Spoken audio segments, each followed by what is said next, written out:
Good evening. I'd like to call to order this special town council meeting for Tuesday, April 19th, 2022, continuing on the budget. Please rise for a moment of silence.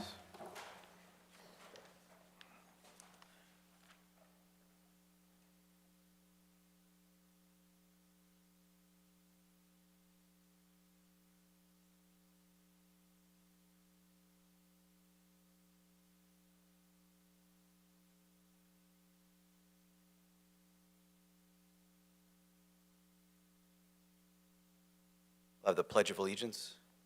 I pledge allegiance to the flag of the United States of America and to the republic for which it stands, one nation, under God, indivisible, with liberty and justice for all.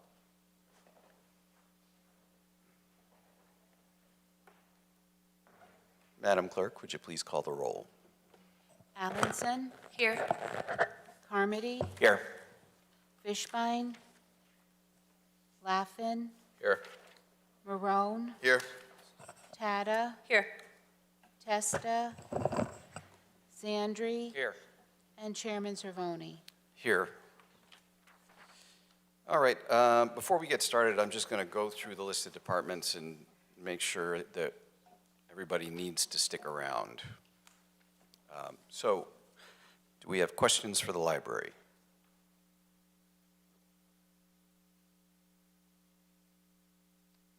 Well, library, thank you for showing up. Oh, actually, there's a question in the audience. Okay. We'll have you stick around.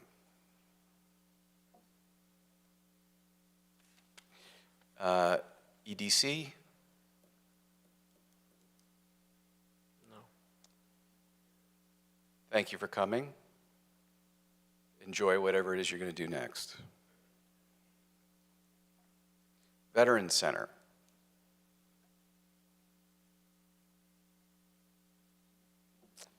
We have one for the Veterans Center. Senior Center.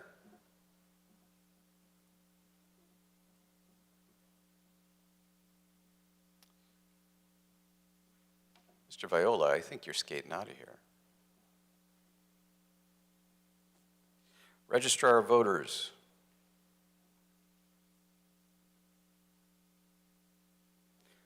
Parks and Rec.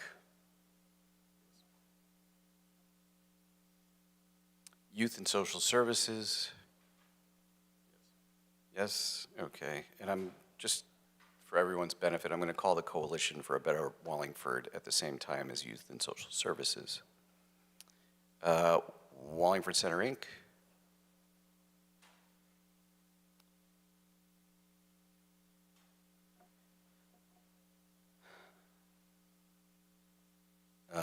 The Historic Program Match. Okay. Center Street Cemetery. One in the gallery. Columbus House. Nothing for the Columbus House. No, Wallingford Center, you're sticking around. SCOW.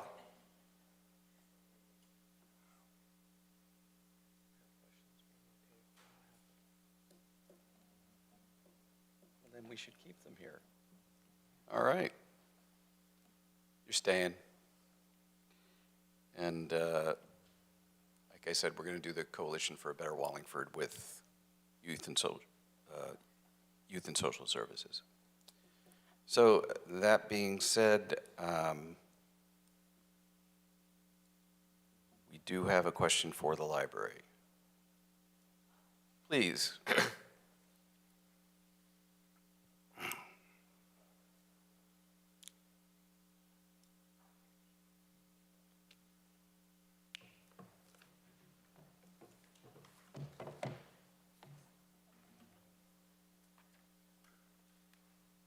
Hello. Good Good evening. I'm Jane Fisher, the library director. This is Carol Mikulski. She's the president of the library board. Well, welcome. Is there anything you want to tell us that's different about your budget this year? I I think that the letter that I sent explains our budget pretty well. We're looking for a pretty modest increase, 1.75%. You need to stay on the microphone. Thank you. And things are going very well at the library. I hope you'll get a chance to be over to see it. Always have an open door policy. If you'd like to come for a tour, we'd love to show you around the library. Continues to evolve in a real positive way. I understand you have new carpeting. We do, and it's really looking amazing. We probably waited 2 years too long because it was pretty shabby, but now it's really looking great. Well, you got an extension from a low traffic 2 years. Yeah. Yeah. So I didn't see hands up here, but there was a member of the public who had a question for you. Come on up. Name and address for the record, please. Sure, Michael Sal DeMarco from 9 Royal Oak Lane. My wife used to take my daughter there years ago when the musical Mother Goose program was there. I don't know if it's still there or not. And she met friends that we're still friends with to this day. So we have a lot of good experiences with the library. Now fast forward 10 years, and as a conservative in town, I don't know that I would let my kids go to the library anymore. The Wallingford Library, like a lot of other things, went woke. And if you guys haven't been there lately, I suggest, and she offered, to take a stop in and look around, please. Don't take my word for anything I'm saying. If you want to go look around for yourself, I would encourage you to do so. I stopped in this afternoon for 20 minutes or so before I came here because I wanted to make sure I knew what I was talking about. And the first thing I had to do was use the restroom when I got in. I was working all day.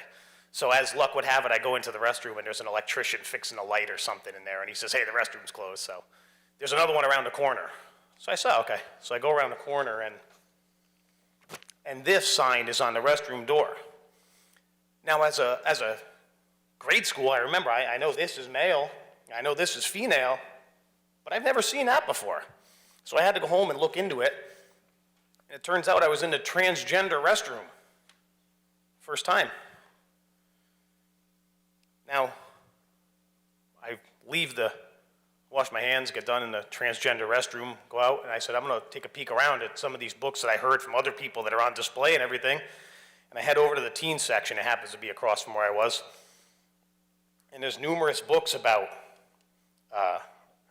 Muslims being put in internment camps from the president that were written in 2019, so you can see where that's going. Books about gays, lesbians, mosques, all kinds of crazy stuff. And I said, this can't be. I said, it must just be the teen section that I'm in because these teens nowadays, they got all these crazy ideas. I'm going to head over to the children's room because certainly nothing could possibly be controversial in the children's room, right? So I head over there next, and they have books about black kids, black boy joy, sexual orientation books, stuff like that, like dividing children on race and sexual orientation on display in the children's room.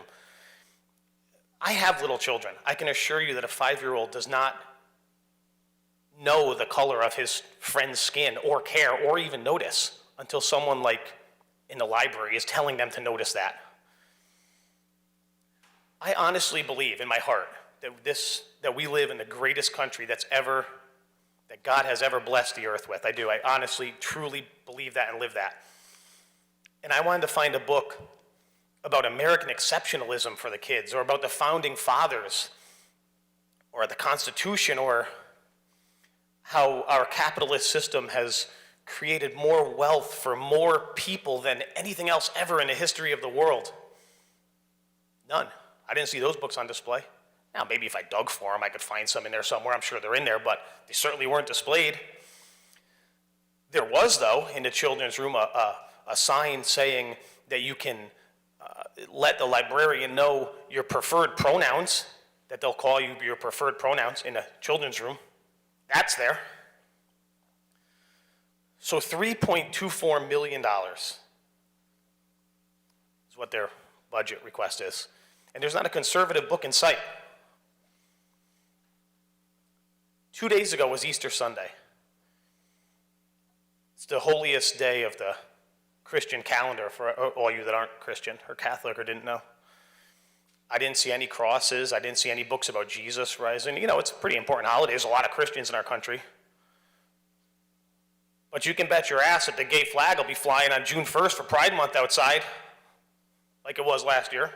They won't miss that. This is $3.2 million to push a totally one-sided political agenda in the library. And I just want to be clear, I'm not advocating for censorship or for banning of books.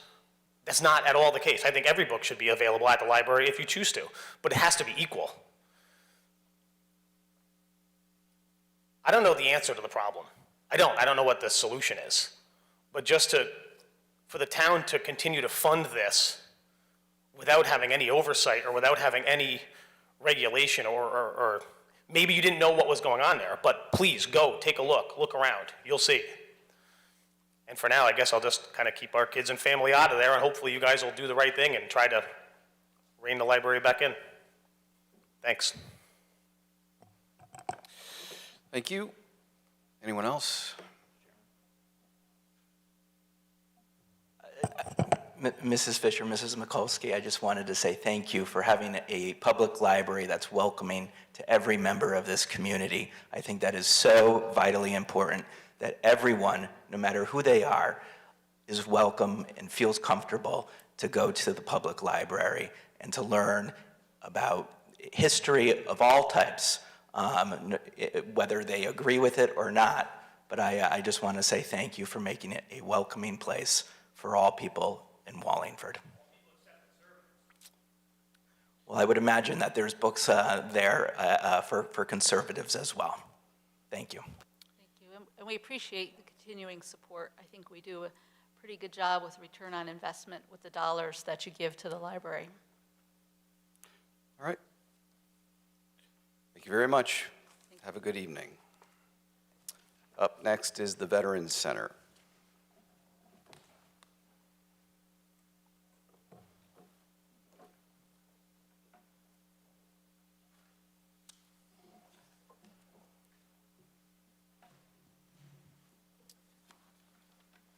Good evening. Good evening, Mr. Messier. How are things in the Veterans Service Center? I think they're well, thank you. Good. Thank you for your service to our nation and for your ongoing service to our town. We did have a question up here for you. Go ahead. Thank you. Good evening, sir. How are you? I'm fine, thank you, and you? Good, thank you. Just one question I just want clarification on. I saw in your letter and also on the budget page that it looks like Meriden, you share the cost with Meriden, so Wallingford shares the cost with Meriden. That's but it looks like from the budget page that Meriden reimburses the town for 50%. So is 25 for the total for both towns, and then they give us back half of that? 25.4 is for both towns, is the combined fee or cost, if you will, and Meriden reimburses half of that. Okay, great. And Mr. Sen, if you don't mind, when does Meriden typically reimburse us? Is that once per year they give us that? There's a revenue line item in the budget. They usually pay us in July. Once the costs are fully known, I send them an invoice. Great, thank you. That was my only question, and I'm certainly supportive of everything you do, and I thank you for that. I just wanted to make sure I understood how that works. Thank you. Thank you, Mr. Chairman. Thank you. Any other questions for Mr. Messier? Members of the public? Thank you very much for your time. Thank you, good evening. Have a good evening. Registrar of Voters.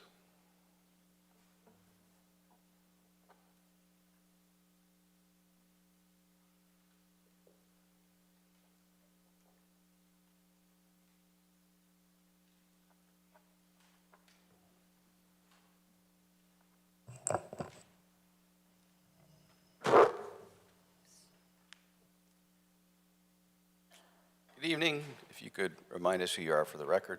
Sure. Joan Ives Parisi, Registrar of Voters. Robert Avery, Registrar of Voters. Thank you. We did have a question up here. Thank you. Hi, good evening.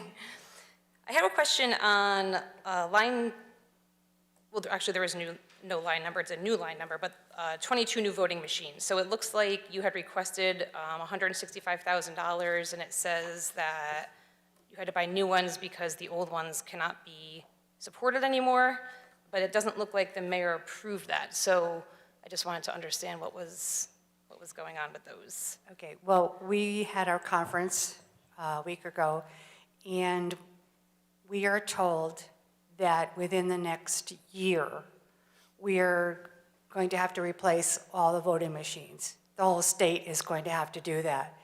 It is currently out to bid. So we're not sure, the dollar amount we got last fall was $7,500 a machine. There was a new machine at the conference, and that one, I think, was about $6,500. And we're not sure if we are going to have to pay for that or if the state is going to pay for it. So we wanted to make sure that we were covered with capital in case it falls on the town. Sure, okay, thank you. And then, Mr. Mayor, I assume then the reason why you didn't add it in there was because if the state does pay. So if the state ends up not paying, then where would that expense come from? Well, we'll deal with it when the time comes, but I think right now, our position should be that the state should pay for it. We don't have a bid price. Who knows what will happen? And I'm sure there will be a lot of towns faced with a serious cost where the state hasn't given us enough notice in order to budget for it. So I think the position should be the state of Connecticut should pay for it. Okay, thank you. Thank you, that was it. Okay, Thanks. Thank you, Mr. Chairman. Certainly. Councilor Zandri. Thank you, Mr. Chairman. So that leads a follow-up question to the mayor, please. So I know that we generally do not, well, I'm trying to think of a good way to say this. Normally, your normal process has been historically to make sure that we've got funding available in case we need to pay for something. If this does come through and we're required to pay for it and we don't have it as a line item in a budget, where would we pull the funds from? Again, there's so many hypotheticals there. I'm sure we could look to reserves or there may be enough contingency at that point, but I don't think it's in the interest of the taxpayer to be budgeting money that we don't really know what the bid price is. We can't bid it ourselves. We don't have the specifications. So we just become a pawn in a process that responsibly should be on the shoulders of the governing body, which is the state of Connecticut. And I agree with you, but I mean, I guess my concern, and I also agree with your statement that we shouldn't pad the budget, so to speak, in case we don't need it. We probably shouldn't need it, but as long as we've got contingency or some other allocation to pull it from, I'm comfortable with that. But I don't want a situation where we're hamstrung at the time if they do put it in our lap. But you feel comfortable there's enough in contingency or something else that might be available to offset it if that situation comes to pass? Yeah, assuming that the prices would be at that level. If the prices are much higher, I mean, it's all guesswork at this point. So, I think at the level that we're talking about, I don't look forward to it. It'll take money that could be used elsewhere, but that's what we'd have to do. All right, thank you, Mr. Mayor. Yeah, no, I'm comfortable with that, knowing that, if it's a small-ish amount like that and we get saddled with it, that we've got the ability to move it around from other things. I agree we shouldn't pad the budget with it, because then if we don't need it, it's kind of, you're taxing the taxpayer for something that you don't need to. But I just wanted to make sure that we had some coverage, and it does sound like we do. So thank you, Mr. Chairman. Thank you. Any other question? Oh, Councilor Carmody. Thank you, Mr. Chairman. The other night, when we had the town clerk before us, Councilor Fishbein had a question regarding the expense for notifying voters of their new voting locations. Is that in your budget? Because I know a lot of voters have moved into different districts and will be going to different polling places. And I wasn't sure if you'll be notifying them, and if so, if that's reflected in your budget. Well, that'll be happening within the next 2 or 3 weeks. Okay. So it's in this current year's budget. Okay, thank you. Anyone else? Members of the public? There being none, you have a good evening. Thank you. You also. Thank you. Up next is Parks and Recreation. Good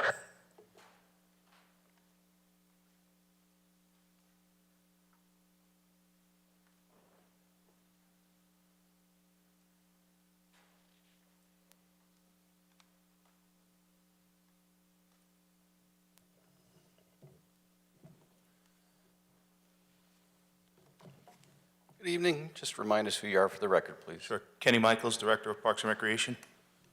Michelle Bjorkman, Superintendent Recreation. We did have questions for you. Counselor Tata. Thank you, Mr. Chairman. Good evening. Hi, how are you? Good, thanks. Well, my question doesn't directly relate to any line item, but I'm curious because there's been a lot of talk, and we've seen in the news, a lot of other towns are using ARPA funding for parks. Pretty much all of our neighboring towns are using money for that, and I was just wanting to know if you were to receive ARPA funding, what would be your priorities?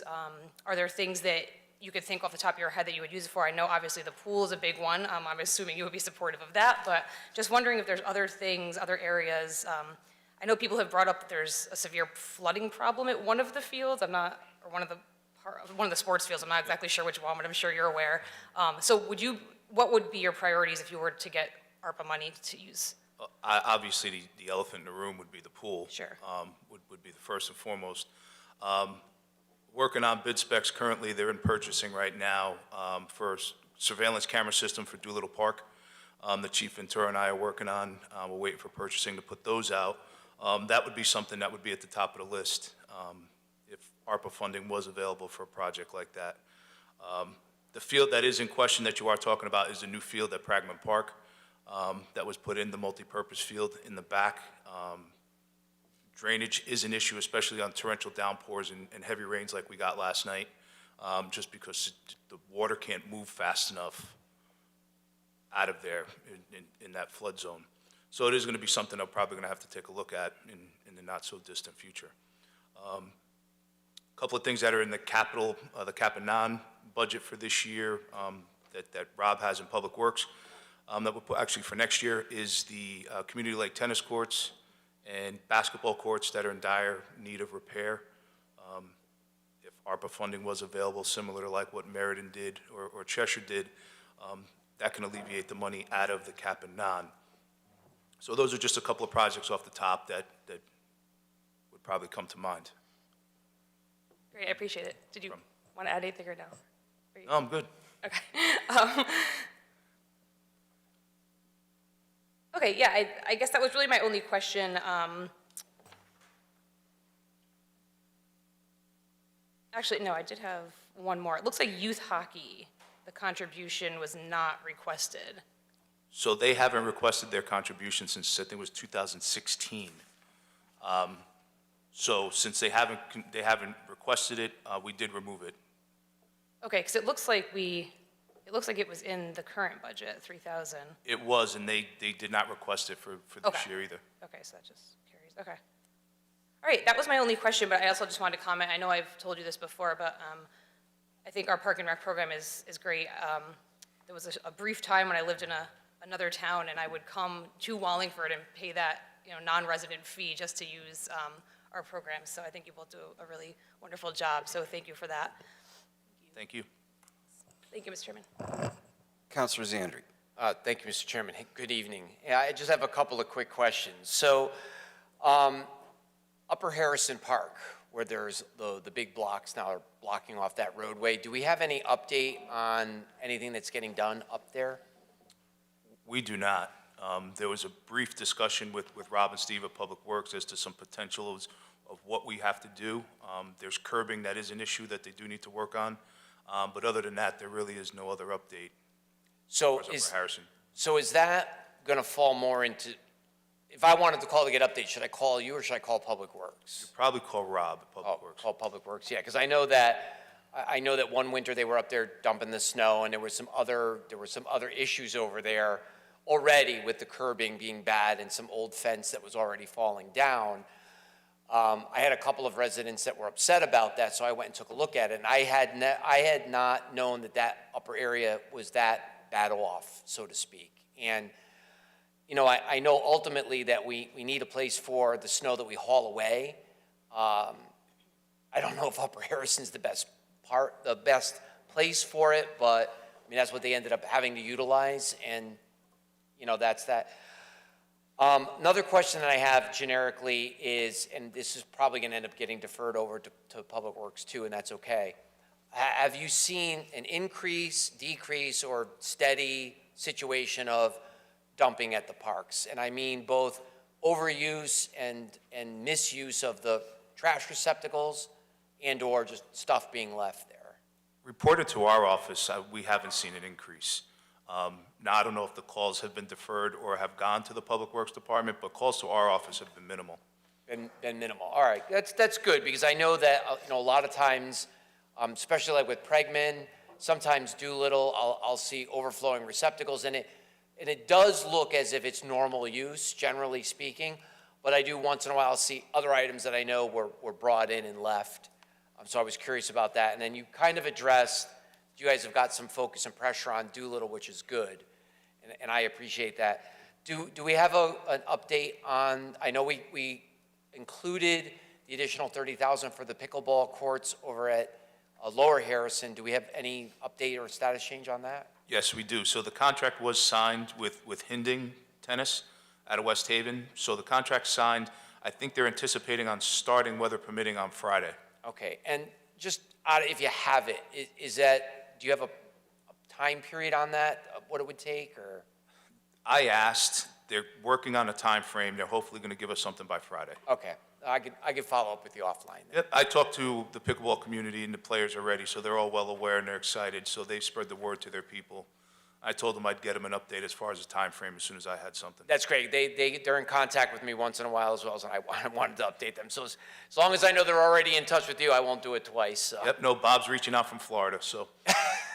Fantastic. Thank you very much. No problem. Thank you both. Mr. Gross.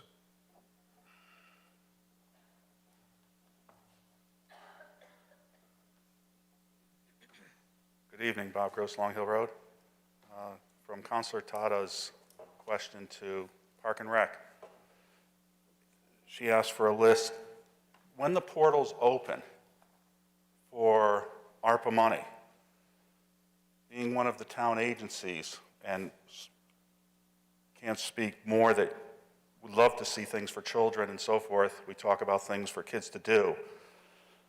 Is it, through the council, is it possible that Park and Recs sends a list of items in that needs to be attended to, such as the pool, tennis courts, baseball courts, soccer fields, drainage, whatever it is? Can they ask for ARPA money?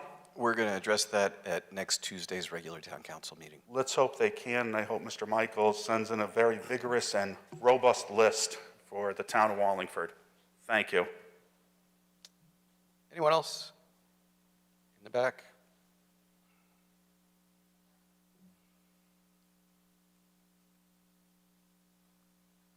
Bill Comerford, 5 Broadview Drive. I really wasn't going to ask any questions. Does Public Works have their own crew for maintenance, or is that through does Park and Rec, or is it Public Works? I just want to make sure I got this correct. Do we have our own crew? In other words, Councilor Tada brought up about the fields. So as far as maintaining the fields go, does Park and Rec have their own crew that you are in charge of, or does everything come out of Public Works? That comes through Public Works. And you work in conjunction with Public Works as far as the maintenance goes, or is that all up to Public Works?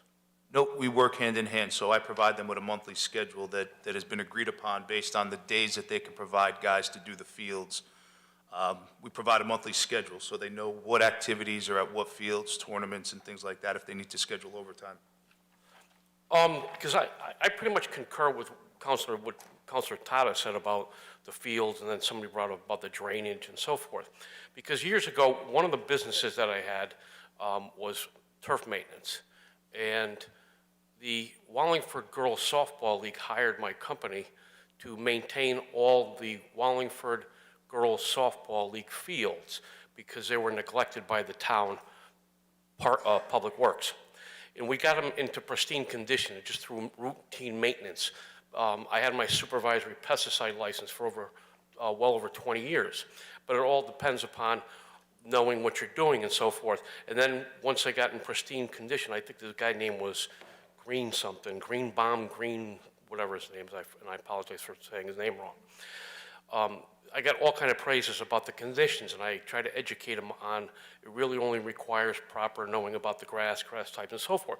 But the point is, Public Works then came by and cut it down to the dirt. These things were like Fenway Park, Moses White Beach. I used to do them all. And I was floored because they just come in because what they would do is total disregard for the proper maintenance. So the point is, other towns and other communities have a specific crew that, such as myself, would have the supervisory license, or they'd be trained in turf. I see Mr. Glidden's here. I'm sure that he's very familiar with golf courses too. There's certain things that, if you know what you're doing, require less maintenance to maintain it properly, like growth regulators and so forth. And whether you're going down Woodhouse Avenue, which has been a mess for years, and the town did that over, or you can most recently go to the one at, I think it's Moran School, where it was sodded and they spent all this money. If you go look at it, it looks like a dump. So the point is that if you collectively have a crew that is specific to maintaining that, I think it would be a huge turnaround. And it would probably alleviate some of the pressure from Public Works. And we already talked about potentially adding more people on for Public Works. Maybe it's something to consider. I'm not taking anything against Park and Rec. I think they do a great job. Circling back to Doolittle, was the cameras ever installed down there? No, so the bid specs have not gone out yet. They're in purchasing. We're waiting for them to go out. And that's going to happen? It should be happening. They were supposed to go out, or at least it's in the queue. They were trying to get them started last Thursday. So I haven't gotten an update since then. Okay.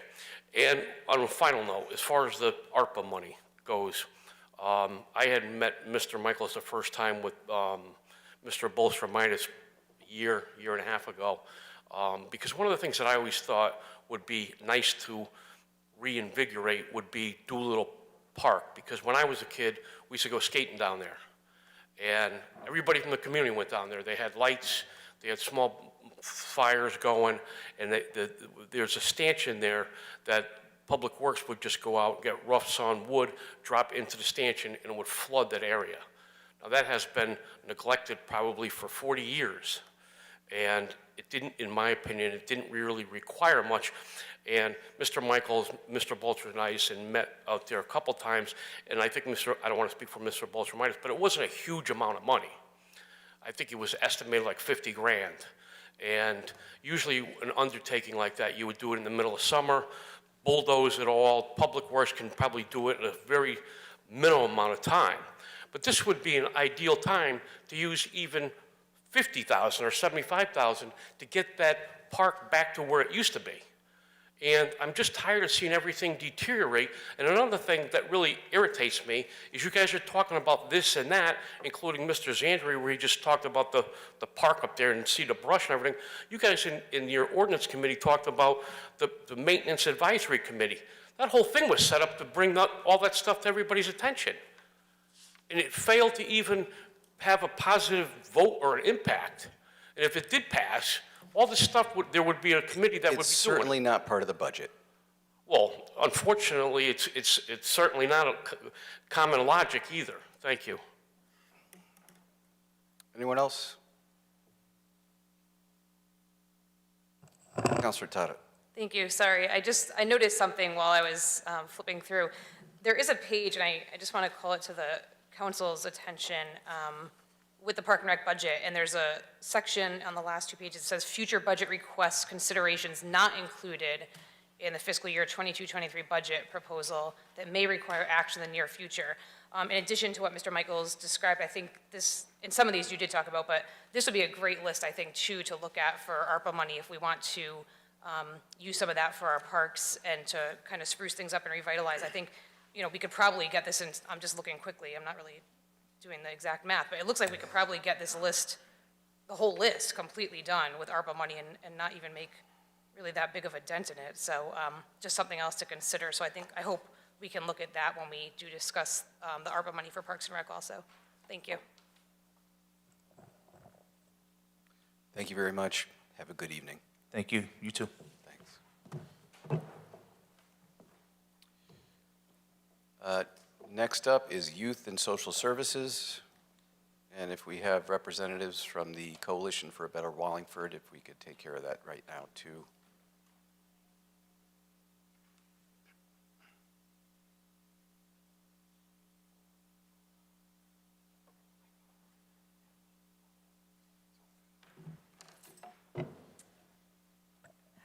Good evening. Mandy Miranda, Director at Youth and Social Services. I believe it's only going to be me tonight. And are you prepared to take any questions about the coalition if there are? I'll try. Okay, thank you. I'll do my best. Councilor Marone. Thank you very much, Mr. Chairman. So my question is I guess, sort of a practice or an accounting question. Because social services appears twice in the budget, right? There's the one page where we fund various groups in town, and then there's the other, there's your budget. So the coalition gets somewhere in the neighborhood of 30,000 out of your budget, correct? Correct, yes. So how do we determine that the coalition is a grant? So let me back up a step. So that's a grant that's awarded based on a certain criteria? That was before I came into this position.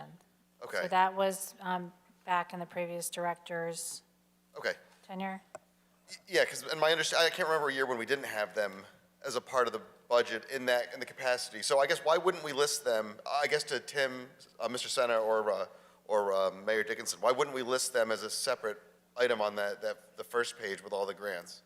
Primarily because they were providing a service that was directly connected with YSS.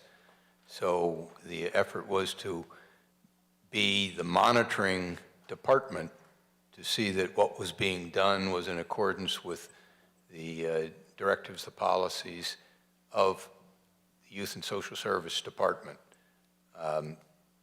That meant that there would be an oversight and specific things would need to be performed.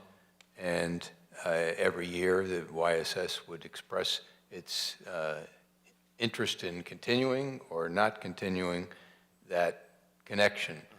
But we have a direct influence on what happens with the money provided, unlike most of those on the social service contribution page. It's a contribution often to a separate organization, and they make the determination of what they're going to do and when they're going to do it. So do we have and again, I'm not disparaging the coalition anyway, because I think they do great things. I'm just trying to understand, as far as how the money flows, do we have a contract with the coalition as far as what expectation we have for what we get for the money, the contribution that they get? I don't know if that was set up. That would have been set up prior to my coming in, for sure. Okay. But I know in conversations with Ken and Jen, you know, I'm attending their meetings that they have monthly. So, you know, being aware of what activities they have going on. Part of the Mayor's Council as well, you know, those conversations that happen through the Mayor's Council for prevention of substance use. And that's part of the Red Ribbon Week that happens at the end of October. So, I mean, we're involved in that process. Youth and Social Services utilizes that agency for cases that might come in, you know, through our alternative to suspension program, where we're referring kids over for like additional services or support. They have programs with their hope and support groups, bereavement groups that we utilize with our clients that we'll get phone calls on. We'll direct them down that path and assist where we can there. Okay. So I guess in a more general question, if we go back to the social contributions page, do we have a contract with, like obviously the Wallingford Aging Committee has a sort of a mission statement and sort of a directive, and so we sort of know what to expect. Other groups that are on that page, for example, SCOW, like SCOW does great work, but is there a contract or an arrangement with SCOW that we would know what to expect for our contribution?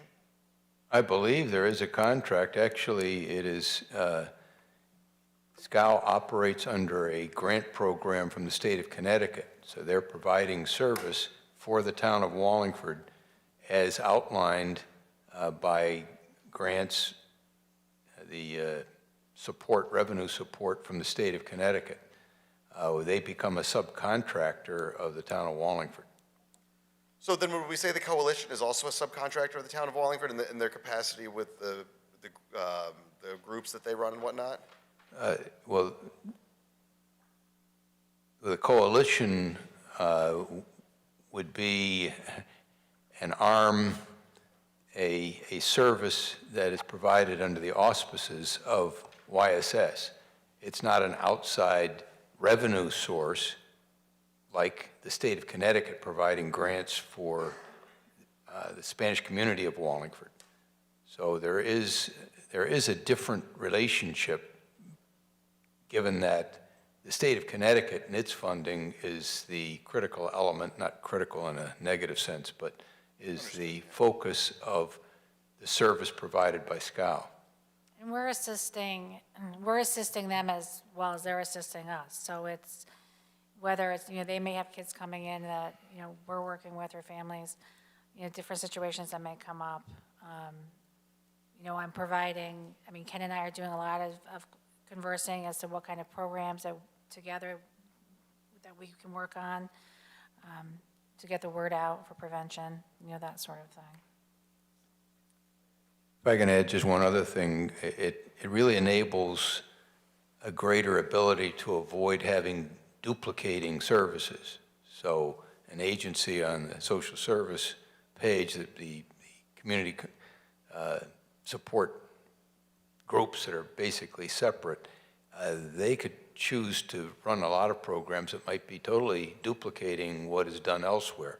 With the involvement of a town agency, there's an ability to not have that duplication and arrange for programming that is supportive, each element of it, but it's not necessarily duplicating. So, and I guess my general thought, I'm just trying to wrap my mind around how the whole social services things works, and if it would make more sense from a town perspective to sublet more function to, so I understand you bring on an additional part-time person, and there's some additional money to be spent to go just do some items in the schools, and obviously the Board of Ed, has some sort of duplication there as well. I guess I want to explore the ideas, would it make more sense, as opposed to hiring additional staff for the town, to sublet some of that function to groups like the Coalition, and maybe sort of consolidate these with a subcontractor as opposed to taking it on as a town employee? Well, that does occur, and another example of that would be grants that the Coalition receives through our health department. The health department is able to be awarded grants that then are actually implemented by the Coalition.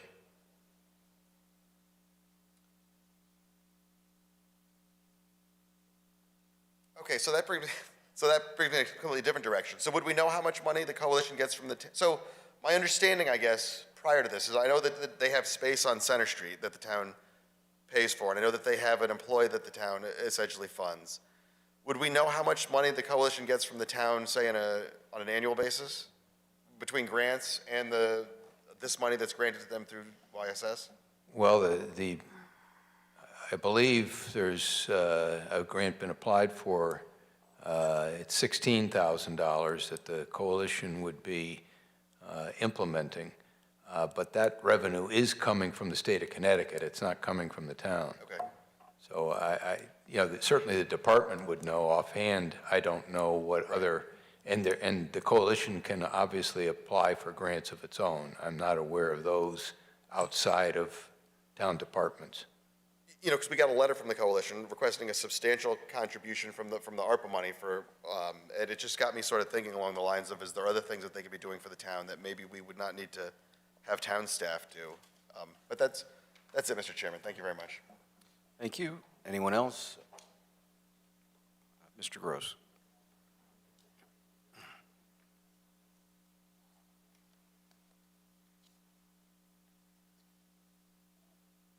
Bob Gross, Long Hill Road. I know Mr. Marone asked a question about the 30,000. where does that actually $30,000 come from? Does it come from the state? And then is it pass-through, or is it town money? It's town money. And so the town doesn't get that through a grant or anything of that nature? Not that I'm aware of, no. Because I was under the impression that that was a grant, was a pass-through, the town or the coalition gets that $30,000 through a grant. And that's why it was set up this way, because, I don't know, maybe I'm wrong then. I just know that it's part of our budget, and that's what Well, I know it's part of your budget, and I'm not speaking for the coalition under any circumstances. I'm not an active member of the coalition. I'm just basing on what I remember on this when Craig was here. That I can tell you it's not a grant. The town of Wallingford provides that funding. That was at the urging of not only the coalition, but Craig Turner, and they became very much a partner in the efforts regarding opioids as well as marijuana, and okay. That's the background. I thought that there was a grant that was applied for, and then it went through the state to the town, and then the town administered it to the coalition. But it wasn't actually town money. That's the only way I was understanding it. So that's the amount that they get from the town? Yes. Thank you. Well, Mayor, you want to? No, but that's the way.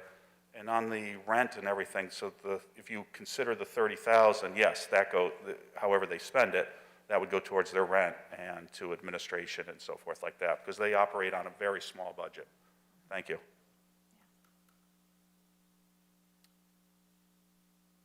And it appears that That's it. you're all set. Thank you, and have a good Thank you. evening. Have a good night.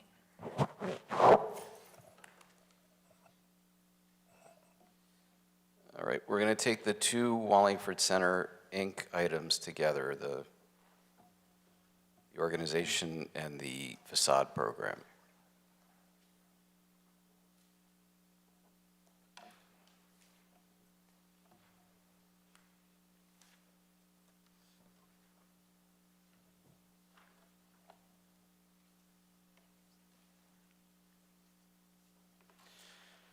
If you could all introduce yourselves for the record, please.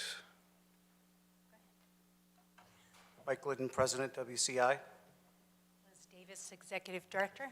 Margaret Abagnaro, Treasurer. Any questions from the council? I don't think we had any. I have one, actually. Councilor Marone. Thank you very much, Mr. Chairman. So I want to talk about, so Craig's not here, so I'm going to bring up the facade program. So if you were to have an infusion of, if the goal of the town was to, say, improve the center of town, when you had an infusion of cash, how much money could WCI spend theoretically in a year to improve the downtown? Say it was coming from.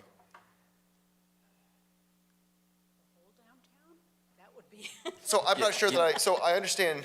Yeah. I understand it's a grant program. I understand that the business pays a portion of the, so there's got to be a limitation to the amount that could be spent like in a given amount of time. Right. So what I'm trying to do at this point in time, as I explained to some of the counselors, I am trying to look at where on Center Street the facades really need some help. And obviously, the main focus we've been trying to look at this year is the 4 and 8 Center Street, which is that nice building on the corner that is introduced into the town. And I have worked with the landlord and a couple of other people within the community to spruce that up and get moving on it. So I would like to work on that program or that particular home or building, sorry. The other parts are some of the areas downtown are just in need of, not only from the landlord's standpoint, but from the tenant's standpoint, a better looking front, so forth. So that could mean anywhere from a really good paint job or redoing some of the facade and the way the building is supposed to be laid out correctly. So we're trying to look at that as a whole. Quantitatively, what I say would be a lot of money or a good amount of money. I would love to see a huge increase with that area, but would work within a reasonable increase, if I I think, Joe, the big thing is it's need. So you have certain property owners, as Liz said, it's a gateway building to the center, 4 and 8 Center Street. You can spend a lot of money. He actually has a pretty nice plan for a facade upgrade, replacing windows, it'll really clean that corner up. Okay. But, if you want to put us a dollar amount on this, the problem also we have is, you have the tenant turnarounds where they come in, they say, I'm opening a new business, I want to put a blade sign up. Can we apply through the grant program that they match a certain percentage we could give them for signs? It's just also remember the return on investment for your downtown. You have a downtown that's vibrant, you have a downtown that's alive, that's cleaned up. Speaking of my professional experiences, when someone's looking to invest to your community, that's why Blueback Square occurred in West Hartford. One of the developers in Blueback Square, the first 2 things they noticed that they said to the town was, they got off 84 and they noticed that the planters had daylilies in them. You swept the sidewalks. Everyone's building was maintained. So there's a return on investment, but you really want, as Liz said, if we really want to expand this program, it's a larger number than what we've been asking for. I mean, the bigger picture for us is just to get the downtown Center Street area really cleaned up and looking more vibrant. It is looking tattered, and even our own building is that way. So we know that we have to really push and try to help these landlords and also invite better residential people as well, so we can have more apartments filled and more people in. That's the justification. So if you were to talk about the sort of the general, I don't remember what the word you used was, but sort of the general appearance of the downtown especially, is it reluctance on the part of the landlords to invest in the property, or is it a lack of funding for the program, or is it, what's the root cause of the problem? I think it's a complicated answer. So you have some that are landlords that just don't have the economic means. Right. You have business owners that they're just stretched thin. So they may be able to put up a sign, but that's about the extent. Or their business has been there for 10, 15 years.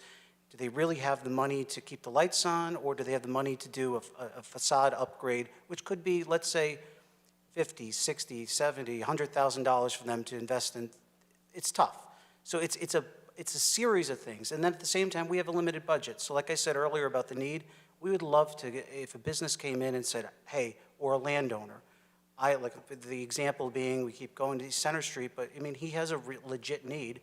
I need assistance. Is there some way you can assist us? We would love to help them and have a larger checkbook to do that. But we also realize there has to be a balance in that. So one of the more positive approaches is what the old Stella's area was. So when that was taken over, that gentleman happened to have a very good vision, and he had the money to back it, so he put the money into it. Not everybody has that availability in the area, Lower Center Street. So I think we were really trying to reach out and assist in helping those people and getting it's not so much, we get businesses coming through, and we love that idea, but it's really the overall goal is to help where the assistance needs it, so that it's more appealing. So Joe, if you want to give us more money for the facade program, we're good with it.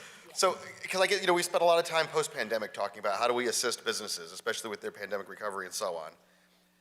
And the thing that's attractive to me about the facade program is I sort of know what we're going to get at the end of it, right? So I guess I'm just trying to better understand how it is that we help businesses, and improve the sort of the general look of the town.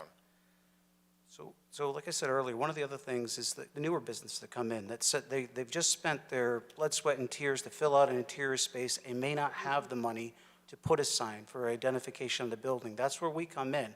That's where some of those blade signs that you see on Center Street, we've provided through our grant program. Or other things such as, the Healing Bank. Dr. Moulton came before us to put the awning that's in front with her logo on it.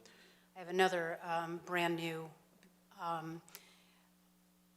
business itself. We're going to be refurbishing their awning down on Hall Avenue. We have our own front of our building needs signs and signage because it's the need. And I think if you remember just the intent of this program, I mean, it kind of, I know this is it's a theory that's more for police, but the broken window theory. You let one broken window stay, it becomes 2 broken windows. Once we're getting to 4 or 5 broken windows, now people are saying, in this neighborhood, why fix my window? Because everyone has broken windows. Right. And then this becomes an area of disinvestment. So it's really, what I said earlier about developers looking in, this is one of those things where they will come to this area. They may not be investing in the center of town, but they'll drive through and see, what does it look like? What's the local economy? Does the community care about itself and what it looks like? So it's important. It's really important. The other thing too, just so you know, which is really not itemized in necessarily the facade area, but we internally as an organization are looking at where we're taking a map and isolating open areas, business areas.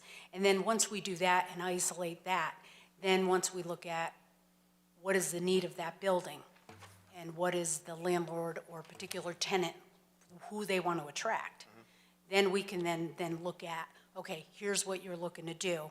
How are we going to be able to help you make that happen? So that we can attract those businesses into that lower downtown and Center Street uptown. Yeah. Thank you. Councilor Tata. Thank you, Mr. Chairman. Good evening, everybody. One question I had, let's see. So it looks like you had requested $20,000 more for the streetscape improvements, and then in the mayor's budget, it gives you $10,000 more. Do you usually, do you expend all of that every year, the amount that you're given? The last year has been a bit of a different entity as far as what we're looking at. Reason being is we have a lot of old decorative items to make the town nice looking, like wreaths, and we've tried to intermingle some new things. So we have to spruce that up too. So like the wreaths are 30 years old. Well, what do we want to do to replace that? Do we want to keep the wreaths or do we want to get something else? Do we want a new spring flags? There's a bunch of different things. And so we are looking at wanting to spruce that up and make each season a little different and more lively. Okay. I wish. Sorry, I see No. everybody looking at me because they all know I can't stand the snowflakes. I So know. I'm just gonna put it out there. I'm So sorry, whoever picked them. Oh, the city's gonna own it. They're half burnt out. I love the wreaths. It was all uniform. Anyway. I hear that and I Then they put it in the wrong way one year in the truck. yes, well, there is a reason we can talk on why that Apologies to reason whoever happened. picked the snowflakes. Yes, okay. So, one topic came up, and I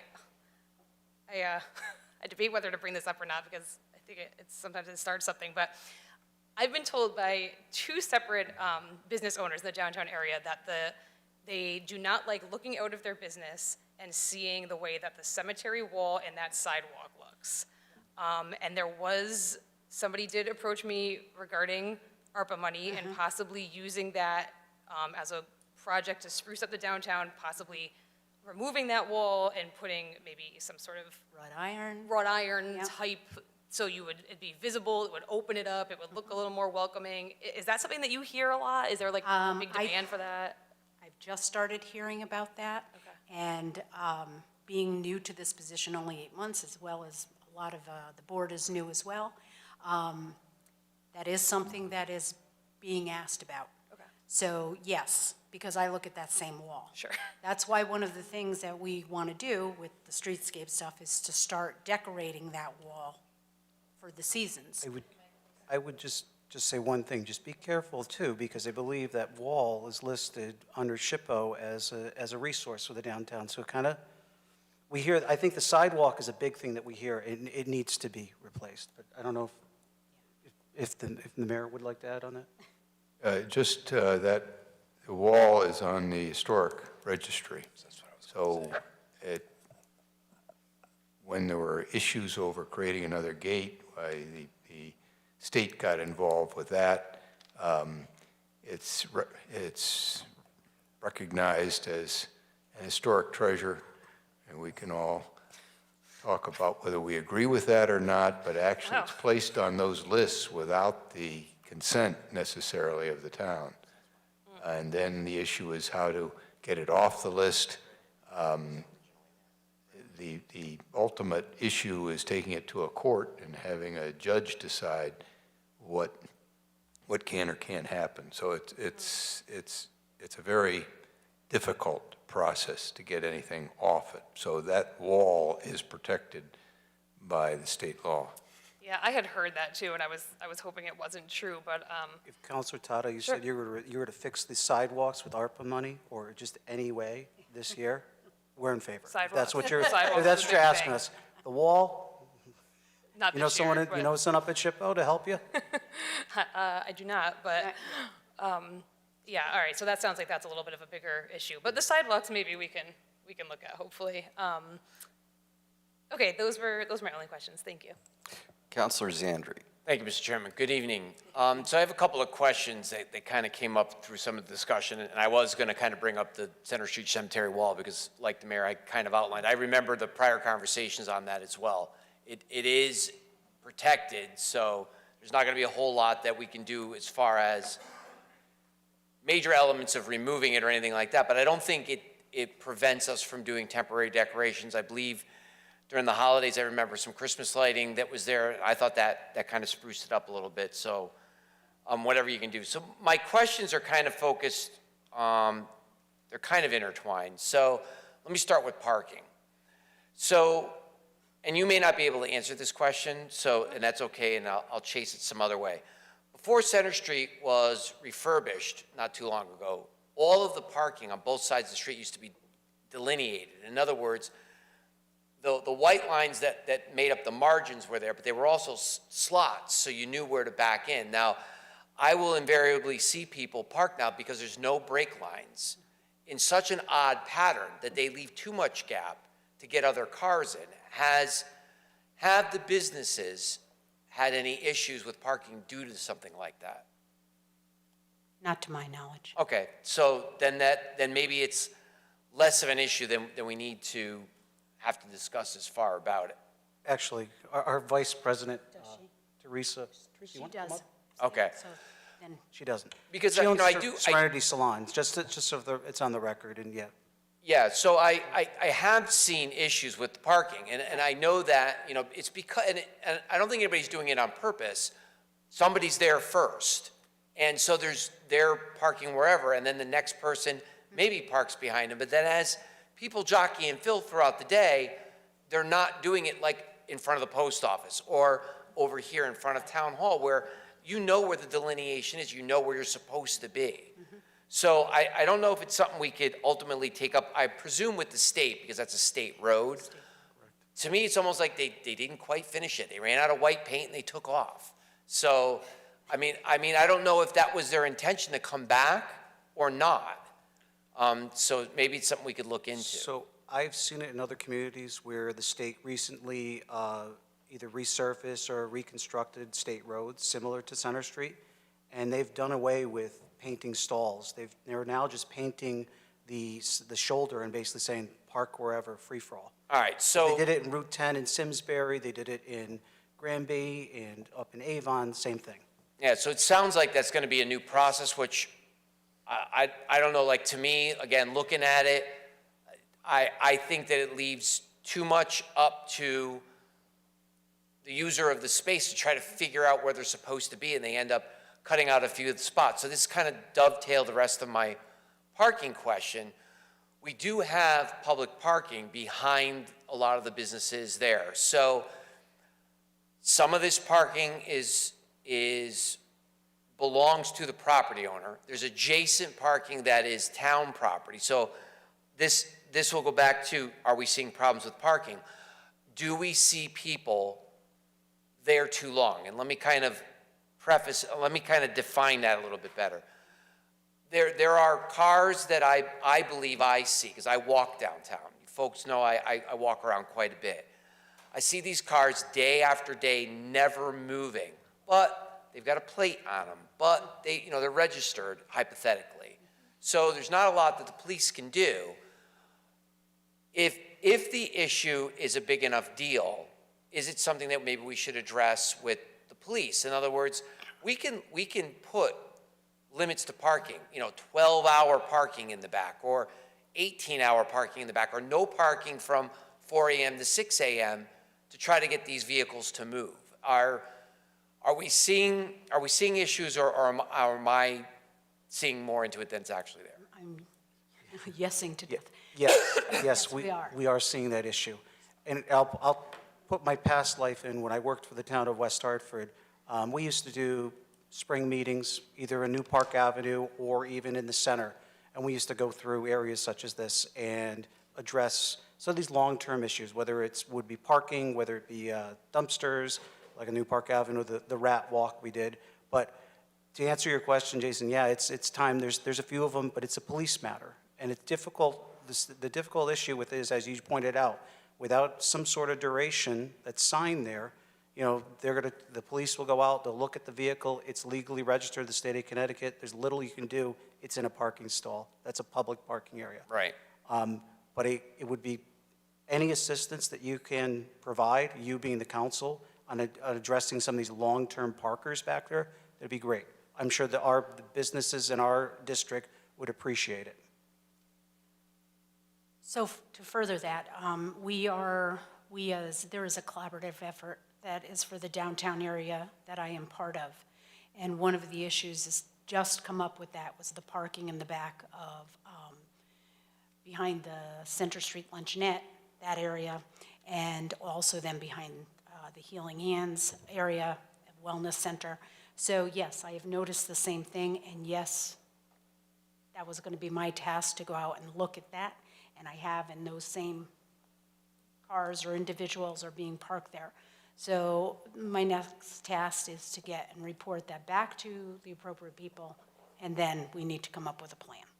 So that's, at that point, my job. And then we give the police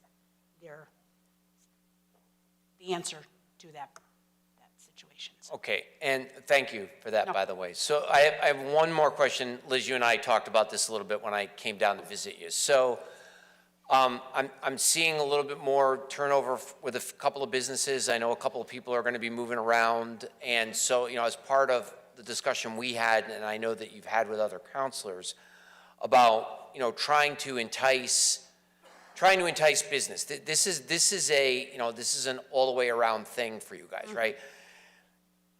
The landlords themselves are also trying to rent their own spaces as people vacate. We're trying as a collective effort, you folks with WCI, of getting the types of businesses in there that are going to generate more and more foot traffic, less and less what we'll call maybe office space traffic.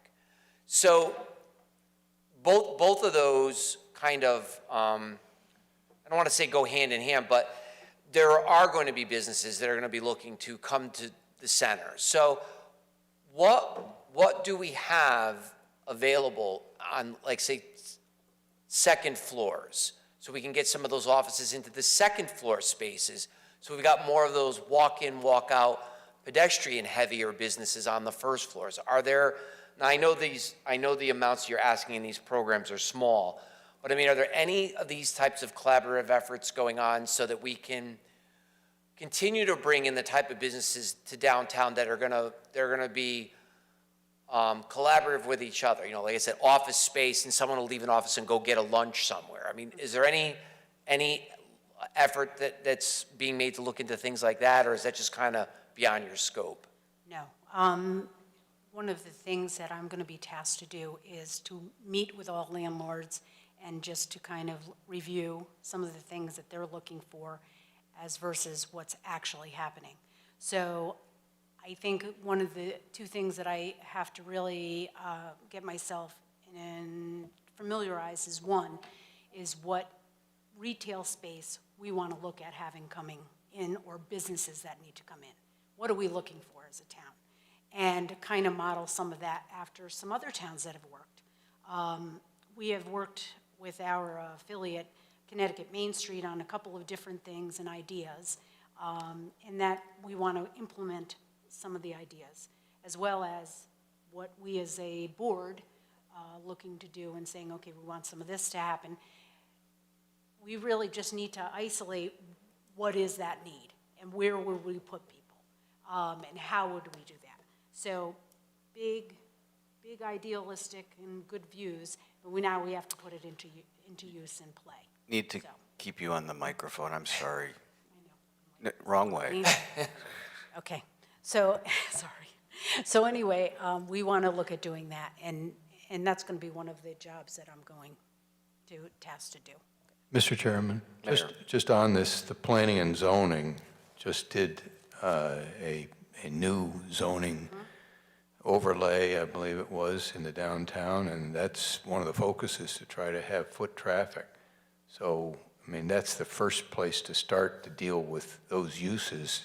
It's really with planning and zoning and their directives as far as what can be in a building. There was an issue over the old Connecticut Bank, the Bank of America. Well, yeah, Bank of America. Before that was Bank and Trust, I think, Connecticut. Anyway, and there was an issue over what could locate in that location because of the foot traffic issue. So this is an issue that's been discussed quite a bit in the last several years. It may not hurt for P&Z to reinvestigate that, their regulatory responsibility and their regs to achieve the goals that you're talking about, Jason. And that really, they take the lead, as the mayor said, about we would support any efforts that continues a vibrant and occupied downtown. I guess, and this is probably going to go back to another P&Z question, which, but maybe I could just kind of get your thoughts on it. On I believe it's Orchard Street, there's a couple of businesses that just round the corner. And I know that those are traditionally residential areas, but they've been historically commercial. Now, I don't know whether they're grandfathered in or not. Do we see any, trying to think of the good word for it, is there any need to branch into any of those street areas? Like I said, there's two businesses around the corner there. Would it be of any benefit to try to see if we could expand any of the commercial space onto those side streets, or are we just muscling too much into the residential area? We probably defer to P&Z and their plan of conservation development. I mean, we're going to be selfish and tell you, we want to grow, we want to be successful, period. You're talking about an area that's more like a transitional zone, because if you really think of it, as you're going down those side streets, you're getting a less intense use, getting into the residential components. So you really would look at it as, well, what do you want next to those residential areas that's not on Center Street? So like I said earlier, you want to transition, less intense use, so you don't have something that's going to be basically obtrusive or offensive to the residents in that area. But we would support any efforts that assist with regulatory hurdles, that assist with filling vacancies that P&Z can implement and continue to implement. So I guess my mindset with that is, again, and I want to be sensitive to the residents that live there too, but I'm also trying to think of a mix of use, right? There are certain things that are on Center Street that maybe almost kind of sort of shouldn't be there, but they could be like right around the corner, and they are low impact, low intensity already, where what we're trying to have on Center is something that's going to bring in more traffic. So you're right. It's probably something. It's more. It would be in their ring. We would support any efforts, and we, like I said earlier, about the balancing of these uses in that transitional area, so you don't create a negative effect to the abutting neighborhoods. So, but we would love to be part of the conversation to make sure that our district succeeds. Yep. Just to add to that, I've been getting more and more phone calls about offering facade money for down those particular side streets for businesses that are down in that realm. So for us, that would be a win-win for us to do that. So definitely we would appreciate or do whatever we needed to do to follow up and make sure that. All right, I guess that's a little bit of follow-up for something separate then, but thank you for your input. I appreciate it. Thank you, Mr. Chairman. And we did have a question from the public. Come on up. Name and address for the record, please.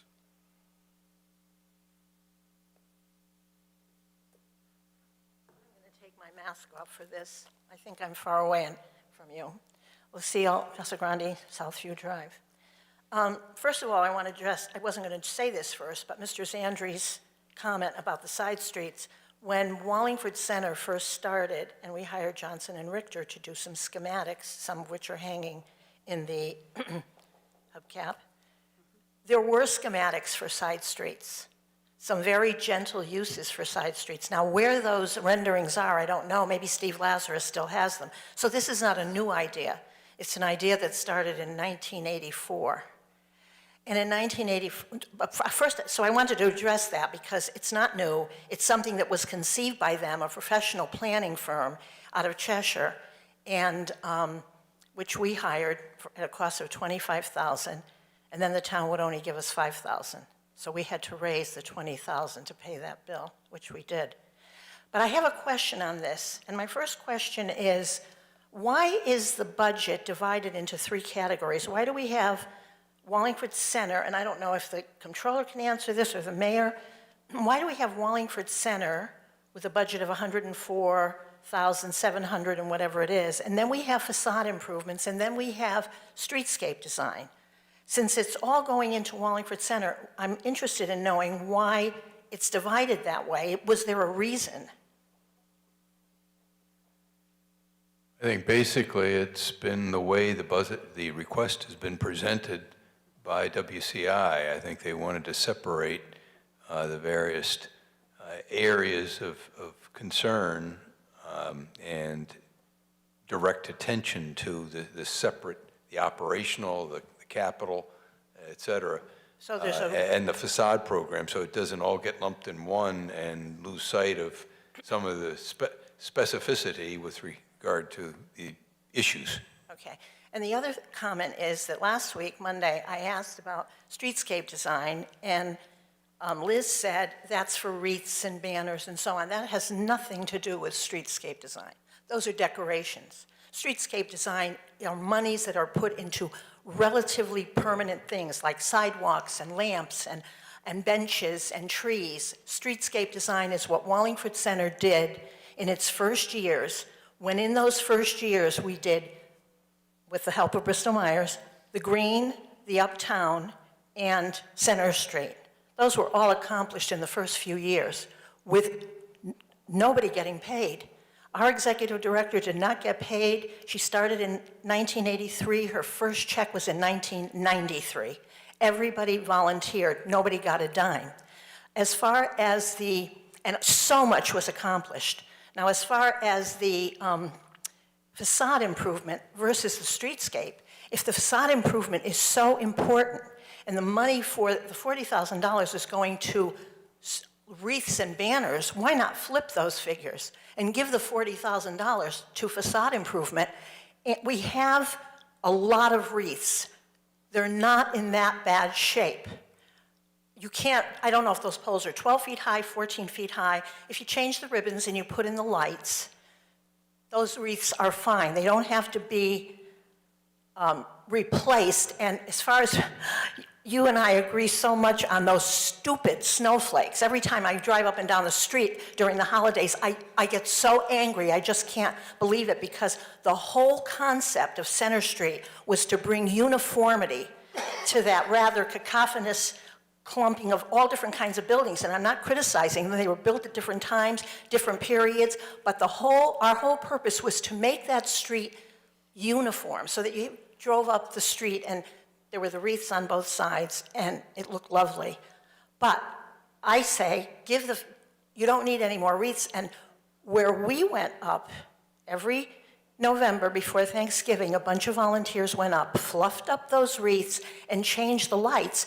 Now I understand, in spite of the mayor telling us how busy Public Works is, it's Public Works on the taxpayer's dime who's going up there to fluff up those wreaths and change the light bulbs instead of volunteers from Wallingford Center. Because I was told that today by the director of Public Works. I think it's an outrage. I have not spoken about Wallingford Center in a long time. And when they had a mass exodus of board members last year, several people encouraged me to get involved again. I didn't want to. I said, I don't know how I could be of any help to Wallingford Center.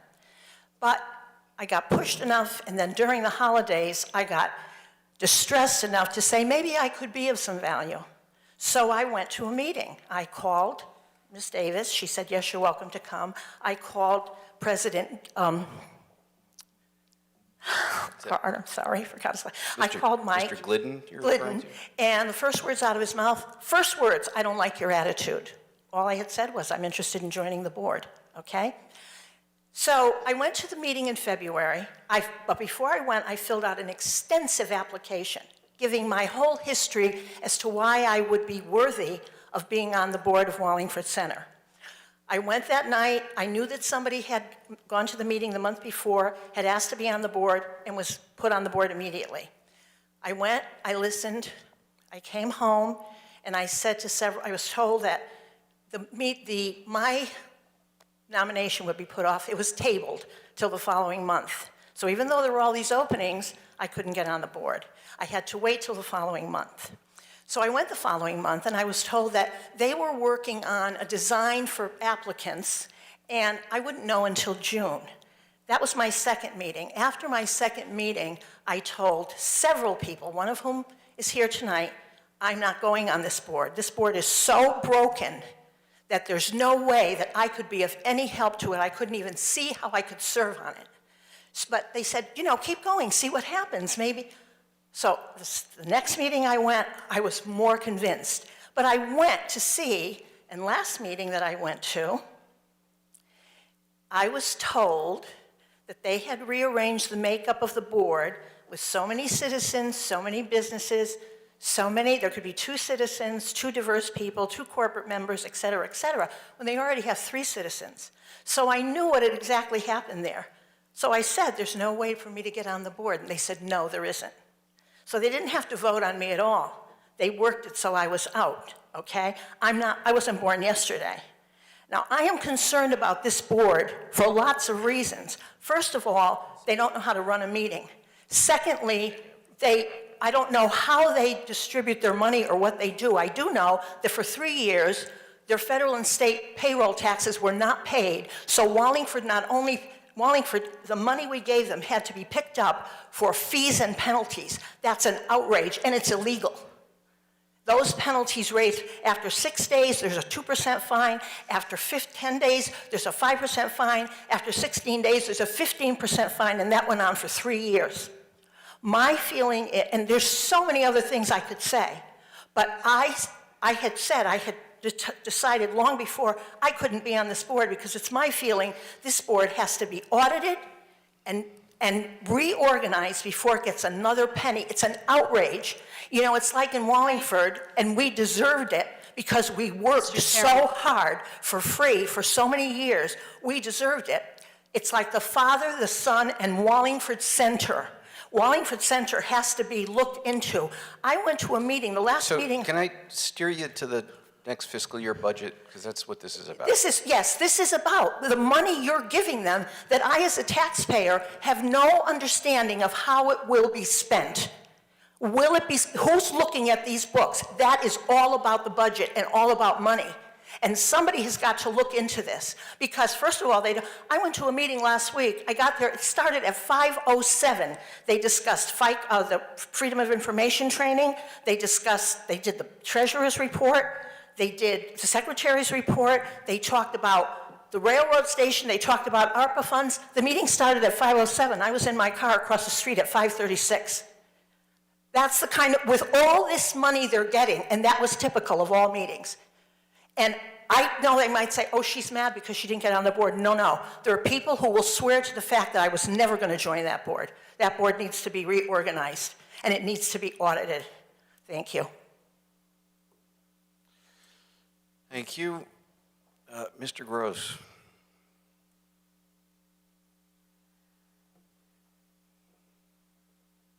Bob Gross, Long Hill Road. For the facade improvements, can it be on the back of the building?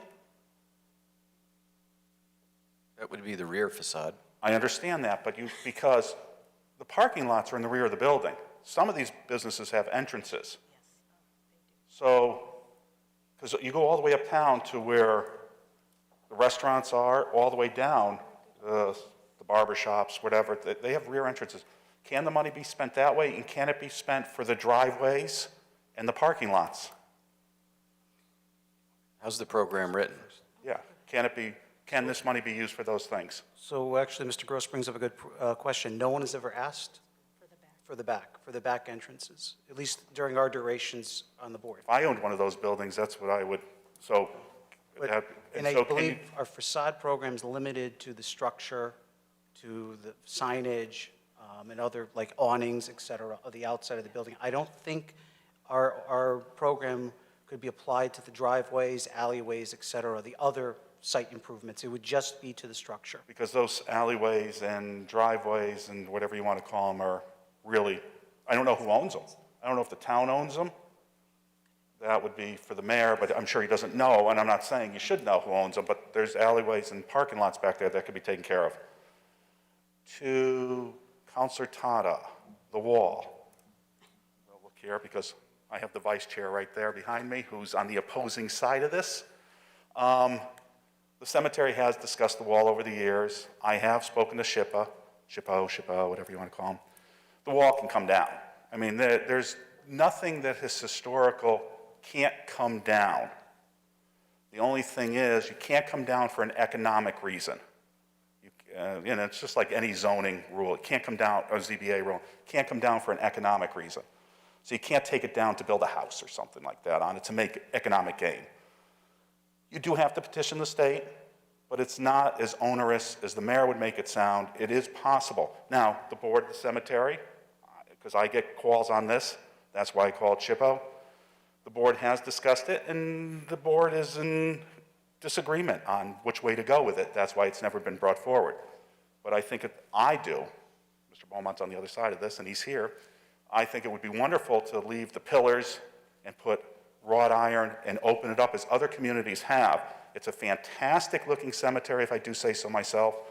It's well maintained, if I do say so. And I think for people sitting downtown and so forth, it would be inviting for people to go in. They wouldn't be fearful of going in because it's walled in, even though we have a lot of cameras there. It would open it up, and people sitting in any restaurants down there at night with the lights on and the ambiance and sun setting, it's a fantastic looking setting. Thank you.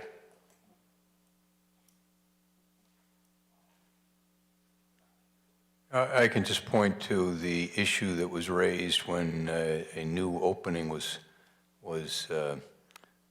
constructed in the wall, and we had a number of state offices get in touch with us, and I don't agree with what happens from the state level, but I don't think it's a simple matter of getting permission to remove that wall at all. The state, when that happened, I wasn't involved in that. The steps that were taken weren't all done accordingly, and that's why the state wants things done in a certain 1, 2, 3, 4, 5. They don't want you to go to 5, 2, 1. So that's what happened there, and that's why it was not as, anybody can petition also that they want that wall to stay up. And then they can become it could go further. In the back.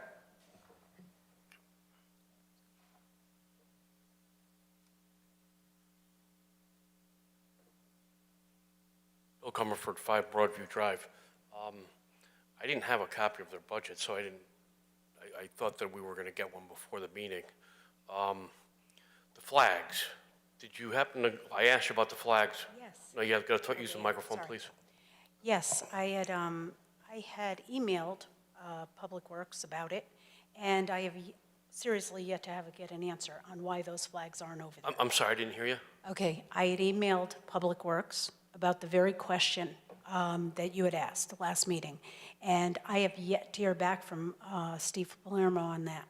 I will follow up. It's on my thing to follow up because they need to be down there, and I always thought they were down there. Okay, so to be clear, I was correct. Once you get to the railroad station, go all the way down to Wallace Park, there's no flags, and the same thing holds true all the way down Hall Avenue. On the other side. So my question is to them is, why did that change? And I will plan to get an answer. Okay, but my other question was, I thought that you alluded to that within your budget, whatever year, this upcoming year or last year, you bought all new flags and poles. So did you purchase them all already? We purchased them, yes, we purchased 75 on the recommendation from Public Works. Now, if I need to go out and get more, then we obviously have to do that. So that was the other question that I asked him about, why the flags weren't on those particular streets. And if that's what we have to do, I get my recommendation from them because they're the ones that put them up and take care of them and kind of give me an idea of what needs to happen.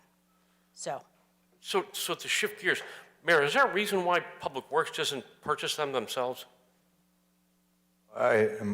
My observations differ from yours. Hall Avenue was fairly recently reconstructed, so prior to that, there were not period lights along there. There were no flags. I don't recall any time there were flags down Hall Avenue. Where they stopped on Quinnipiac, I suspected it was around the area of Cherry or Washington. I don't think it extended all the way down to the Wallace Park. So I think the numbers that are provided by Public Works would reflect those realities, given what has happened over the years and the fairly recent construction on Hall Avenue. Okay, so I'm confused more than I first walked up here. I think Hall Avenue was done several years ago. And is it your intent to have somebody, whether at Wallingford Center or Public Works, purchase the flags if they aren't purchased, or is your intent not to do Hall Avenue? I don't think the issue has come up as to extending the flags down Hall Avenue. Historically, they didn't go there, and it has not come up as to the extension in that direction. Obviously, it is a labor-intensive work for Public Works in putting all the flags up, and it can be looked at as an arbitrary decision to stop at Washington or Cherry, but it historically did not extend beyond those locations. So our district ends at Washington and Cherry. Right. Our area, so. The downtown district ends at that area. We wouldn't be buying stuff that is put out outside of our district. Okay, so let me get this straight. You're also of the opinion that the flags didn't go all the way down to Wallace Park? That's correct. That it would take them beyond the downtown area, as Mr. Glidden pointed out, and the extra decorations were or have been reserved for the downtown area, which is the assignment of Wallingford Center. Okay, so the more you talk, the more I get more confused. I have pictures of the flags going all the way down to Wallace Avenue. And if that was true, and that they only put those horrendous snowflakes, based upon the two comments that I heard already, those snowflakes and so forth also wouldn't be carried down to Wallace Avenue? Is that what I'm to believe? I don't understand your question. All I can tell you is, to my knowledge, we did not extend these refinements, these decorative items beyond, it was either Cherry or Washington. Okay, so there was no snowflakes going out there. Okay, because that bothers me, especially in the United States of America. We don't have the money, the resources to put flags in honoring our own country or our veterans or anything else. If we weren't going to do it, why would we put them up? Why don't we buy the poles without the flag poles? Or are we embarrassed? Which I'm embarrassed to know that it's not in the budget, or because they have nothing to do with the fact that, okay, if this is their line that they're not supposed to cross with their funds, so be it. But Public Works can clearly do it. You're the one that brought up about how much it costs to put up the flags or labor intense. I got a picture of, I think, 6 Public Works guys putting up one flag. Now, if that doesn't bother you, it bothers me. But multiply that, why they don't do them at night. There's a lot more ways to run an efficient town, which I beg to differ. But to know that you're not willing to purchase flags bothers me. One of my other questions then is, these guys talk about the vibrant downtown. What were your thoughts on the railroad building, because Mr. Glidden mentioned about SHPO and the wall, and that building would probably fall under SHPO too. And did you have any input with that building? And is your budget have anything to do with any of that? No. No, you're talking about the EDC grant or the EDC and their work with the consultant. That's economic development. That's not us. And did you- It's in our district. However, there wasn't enough information for a few board members to feel comfortable in signing on. So it's EDC's leading the charge on how they're going to work with the consultant on any improvements. And yes, that structure is listed, so they will, if there's any exterior improvements, we'll have to deal with SHPO. But you weren't part of the play, so to say, Wallingford Center, Inc., with any of the information? No, that was EDC. Okay, I'm just looking to see. EDC led that. We were not part of the selection process for the consultant, nor were we part of scoping for the RFP. That was strictly EDC and staff, not our organization at all. Okay. One other thing about you guys, Jason, talking about the parking. Every morning I have my egg sandwich, and my wife's listening, it's a salad, over here at the bank. And every morning there's 3 vehicles that park there, and they're all day long. There's a red Cherokee, I think the last couple digits of the license plate are 910 and so forth. The point is, those are time spots. But yet, matter of fact, when I first met Liz Davis, I brought up to her attention. If you're not going to enforce the rules and regulations to make a better, vibrant downtown, why do it at all? So the time spots are enforced by the police, so that would be a matter that the police would have to enforce, not our organization. No, I understand that, but I'm hopeful that you guys would encourage it. We would just, as we said earlier, would love to see some of the long-term residents to move their vehicles, but like I said, that's a police matter. If they're violating the timetable, in which, like we said earlier, we agree. All right, thank you very much. All right, and that's all we have time for. Thank you. Have a good evening. Thank you. Next up, the Center Street Cemetery.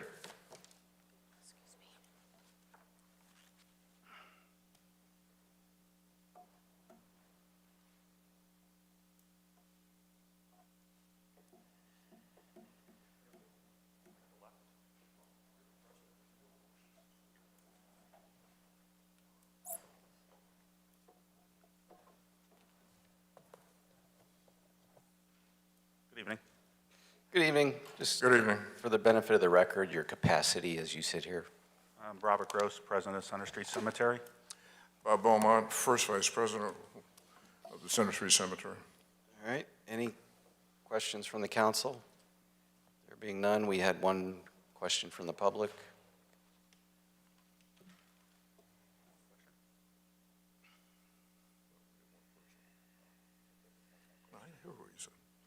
Bill Comerford, 5 Broadview Drive.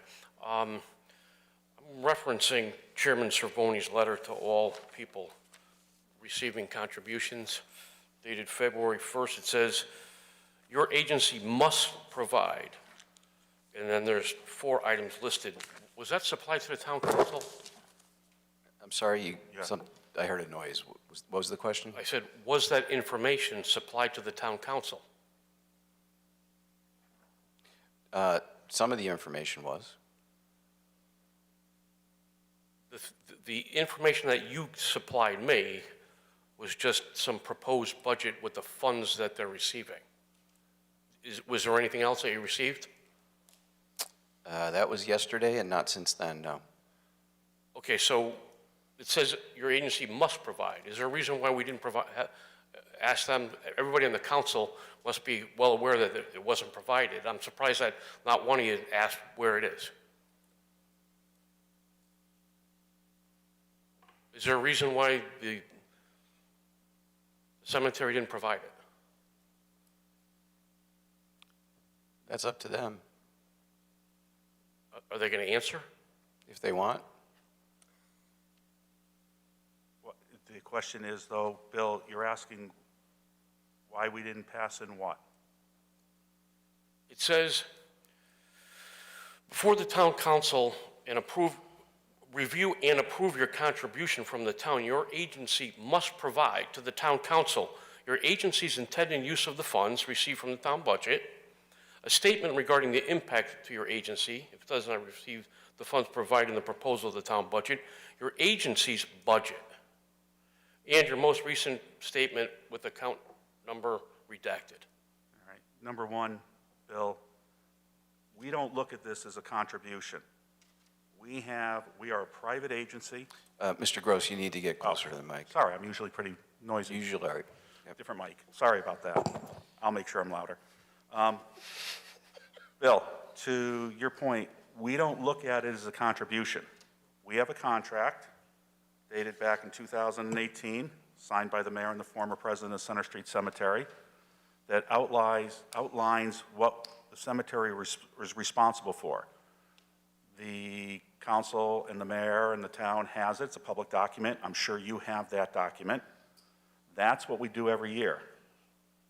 Those are the obligations. Without that money, as we've said in the past, the Center Street Cemetery could not operate. Those monies are there in place of somebody else doing the work, and you know what functions the cemetery does besides cutting the grass and doing the roads and snow removal and trees and et cetera. There's the 2 buildings down there that are the responsibility of the cemetery, all with a staff that's there, that we have volunteers and staff that's there and available 365 days a year, all for $92,000, Bill, which doesn't even cover our budget. We don't operate on $92,000, but we have donations and we have people that have put in a lot of hours to make the cemetery look as good as it does, and that's how this is done. It's a big volunteer group, from handling the website with Mary Beth Applegate, to the first vice president here, to our computer people that help us out now because of all the cameras and the digital stuff that we have to do. You know, there's a lot of things that go into it that are done gratis, all with volunteers. You didn't answer the question. Why didn't you supply it to them? We did supply a budget to the town, and remember, budget's just a plan. We don't know, we have no idea what those expenses are going to be. We live in a world right now, Bill, that you're fully aware of. Prices are out of control. We use fuel. We heat the building. We have tractors and et cetera. You know what kind of equipment the cemetery has. You've seen it. You've been down there once or twice, I'm sure. Repairs on this stuff is very expensive. We try and do much of it in-house to keep costs down. We, you know, I don't know what else you want on that aspect of it. Well, it says that you're supposed to supply your annual budget, right? So if I can't make heads out or tails out of it, and I'd like to know how the town council can, because otherwise it's just giving you, I don't care if it's $100 grand or $10 million. The value of it is irrelevant. Okay. The town council chairperson gave you a list of, I want to call them demands, but an outline of must-haves. Didn't get it. And what you got was yesterday. And you specified you wanted it all by, I think it was April 1st, which you didn't get either. So that's what bothers me. So let's shift gears. You referenced and I don't have it, I have to just go off of what I think. How many employees are down at the Center Street Cemetery? We have 1 employee. One full-time. One full-time employee. Well, we consider him to be a full-time employee because he's there 7 days a week. Yeah. Okay, and as far as other help goes, how does the other help go? As needed. Are they employees? We give them 1099s. Yep. 1099s, Bill.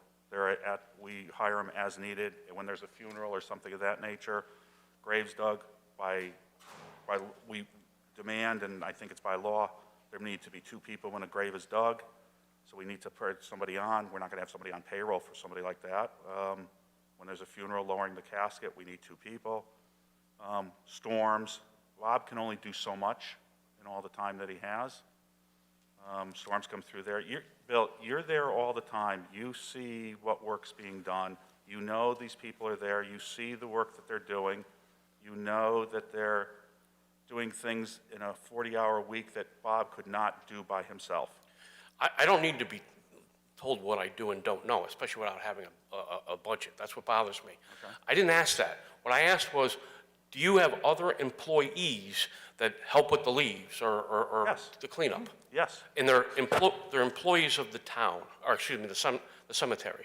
He answered that question. Yeah, No, he said they give them 1099s. That's a subcontractor. Well, we hire them as an as-needed basis. It's not a non-answer. I don't know what you want from me. We hire them as an on-needed basis. We give them a 1099 at the end of the year. So the only employee that you have is your one employee, They said that at the beginning. and everybody else is 1099. Correct. Okay, and it's based upon a contract, right? The agreement?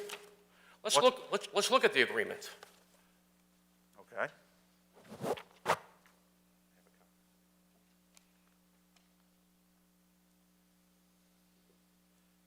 Page 2, the association shall maintain sufficient staff to perform the services required by this agreement. Said staff shall be employees of the association. Doesn't say subcontractors, doesn't say 1099s. It says everybody based upon the agreement that they signed. Is that the only issue you have with their budget? No, I have other questions, yeah, but he just contradicted that, did he not? Is it So not a... you're at 8 minutes. We have 20 minutes per item. I just need to check to see if any other members of the public have questions for the Cemetery Association. Go ahead. So is that not a violation of this contract or the agreement? I'm not going to opine because I am not sitting here in my capacity as an attorney, but I don't think it is, Mayor.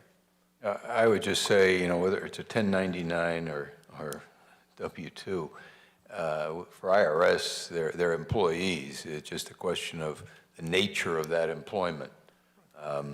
So I think it's an interesting play on words, but I don't think it carries a lot of depth of meaning. Okay, you're... It's simply a matter of what we think as a board. It's what we think is best in terms of the way to operate. It's operated quite successfully, as it has with, if you will, with one employee and with other individuals as, if you will, subcontractors. So, I see no reason to go ahead and change that, and I don't see that that is in any way, shape, or form, and I'm not an attorney, but I don't see in any way, shape, or form that it's any sort of a violation of this contract. Okay, because it clearly is. And that's why, you can laugh, Mr. Cervoni. The fact, okay.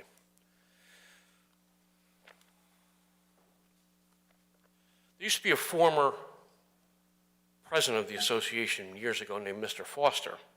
And this is a quote from an article by a guy named Ralph Tomaselli.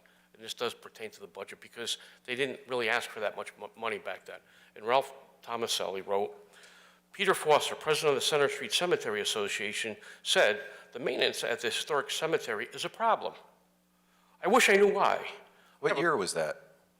I have a custodian who works there part-time, Foster said. What year was that? Please don't interrupt me. I'm going to interrupt you. What year was that? I don't know. Really? Yeah. Because that makes a difference, because in my lifetime or awareness of the Center Street Cemetery, Mr. Foster has not been involved. So it is relevant to know how long ago that was. If we're talking 20 years ago, there's a lot that's happened in terms of what the board has done and accomplished in the cemetery since then. Well, there's also a laundry list of violations that have occurred for the past 30 years, but you didn't seem to care back then, whether it was 20, 30, or 2 years ago. And that was imposable by a $100 a day fine. But everybody looked the other way, and the town council was made fully aware of that. There was a very different town council up here 30 years ago. Doesn't matter. It does matter. How so? Because you're talking about what happened 30 years ago. No. And it's very different than what's going on right now. If you want to talk about their 22-23 budget, we'll entertain your questions. If you want to talk about what happened 30 years ago, go do that on your own time. How can I talk about it when I don't have it? Nor do you. You know what? The answer to your question lies within the question. It's not relevant. So back in the day, he said, we probably Which don't day? need, we don't need a full-time custodian, but we need more diligent in the maintenance of the cemetery. What day? I don't know the exact year. It doesn't matter. Yes, it does. I'm telling you it does. Okay. The cemetery, I asked last year about a gravestone that was repaired, and that gravestone was alluded to that it came from somewhere, and it was garbage, and it was practiced on, because I didn't know if that was additional revenue that was brought on by repairing other headstones. So last year would have been the 2021 budget. Right. Okay. Because I wanted to compare that to this, which I don't have. So my question back to that headstone was, did the Center Street Cemetery, because I believe Mr. Beaumont stated that no work was ever done on any other headstones. Was that headstone, whatever happened to that? And was there any funds generated for that, from that prior headstone repair? Bill, we discussed this last year, and you know that that headstone was worked on as and you have it on tape, because you told me you did. That headstone was used as a practice headstone to work on a certain type of stone that he had not worked on previously to practice on. So no income was produced, Bill. Okay, and no other headstones or anything else were performed down at the Center Street Cemetery? Say that again, Bill? No other headstones from any other state or anywhere else was ever brought to the Center Street Cemetery for repairs or worked on? And that goes to the contract too? We have nothing done. It has nothing to do with the budget pertaining to us at this time. Well, if it could be additional revenue. But it has nothing to do with revenue, Bill, whatsoever. It had nothing to do with What that allowed for was to allow the sexton to go ahead and get some experience working on that type of material so that he could better do the job and end up saving the cemetery money by being able to fix more types of stones. I got that last year. I'm just asking, was there any more other than that one? Was there any more headstones other than that one? That's the only one that I'm aware of that he ever worked on, and he brought that in for a specific reason. There's been headstones worked on in the garage there, Bill, and I'm sure you have photos of them, but there are stones. Correct. Okay. As far as the 1099s and so forth goes, nobody would be able to run your equipment down there, right? Because it would be a potential hazard to the town. Say some kid, maybe 10, 11, 12 years old, wouldn't be able to run any kind of power equipment, because then there would be some exposure for the town of Wallingford, right? That would be the case. What does this have to do with the budget? Because it has insurance purposes. Does it fall on the town's insurance, or does their insurance cover that? We have insurance, Bill. I don't know what you're talking about, but we do carry insurance for the contract. Okay, so, but the question is that if you have a child running power equipment, that would fall under your insurance? And is that allowable? That's how the insurance, Bill. I don't see insurance this. question. I don't know. Mr. Gross, with all due respect to you, I don't see this as a budget Yeah, I don't question. understand it either. We do have insurance, though. It's in our budget, and we do have insurance. Okay, what about gravestone repairs? How much is budgeted for that?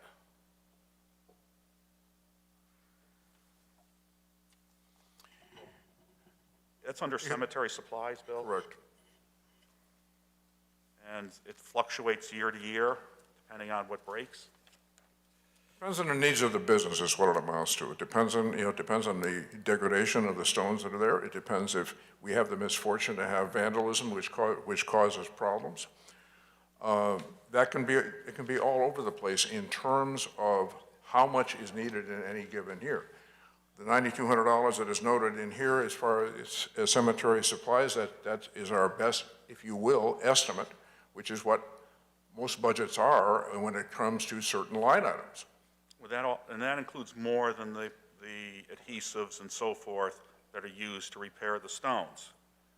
That is for cemetery supplies. Okay. Adhesives being one of them. So you're doing these repairs in-house? Almost all. Okay. I'm going to wrap this up, because I don't want to bore you guys anymore. I'm deeply concerned because for years we were told the backhoe fits, but it doesn't fit. There was 61 graves, and in a year it buries. Never happened. The existing building is unsafe. It's structurally unsound. Let me quote that, right, because it came to the mayor from Mr. Lazarus.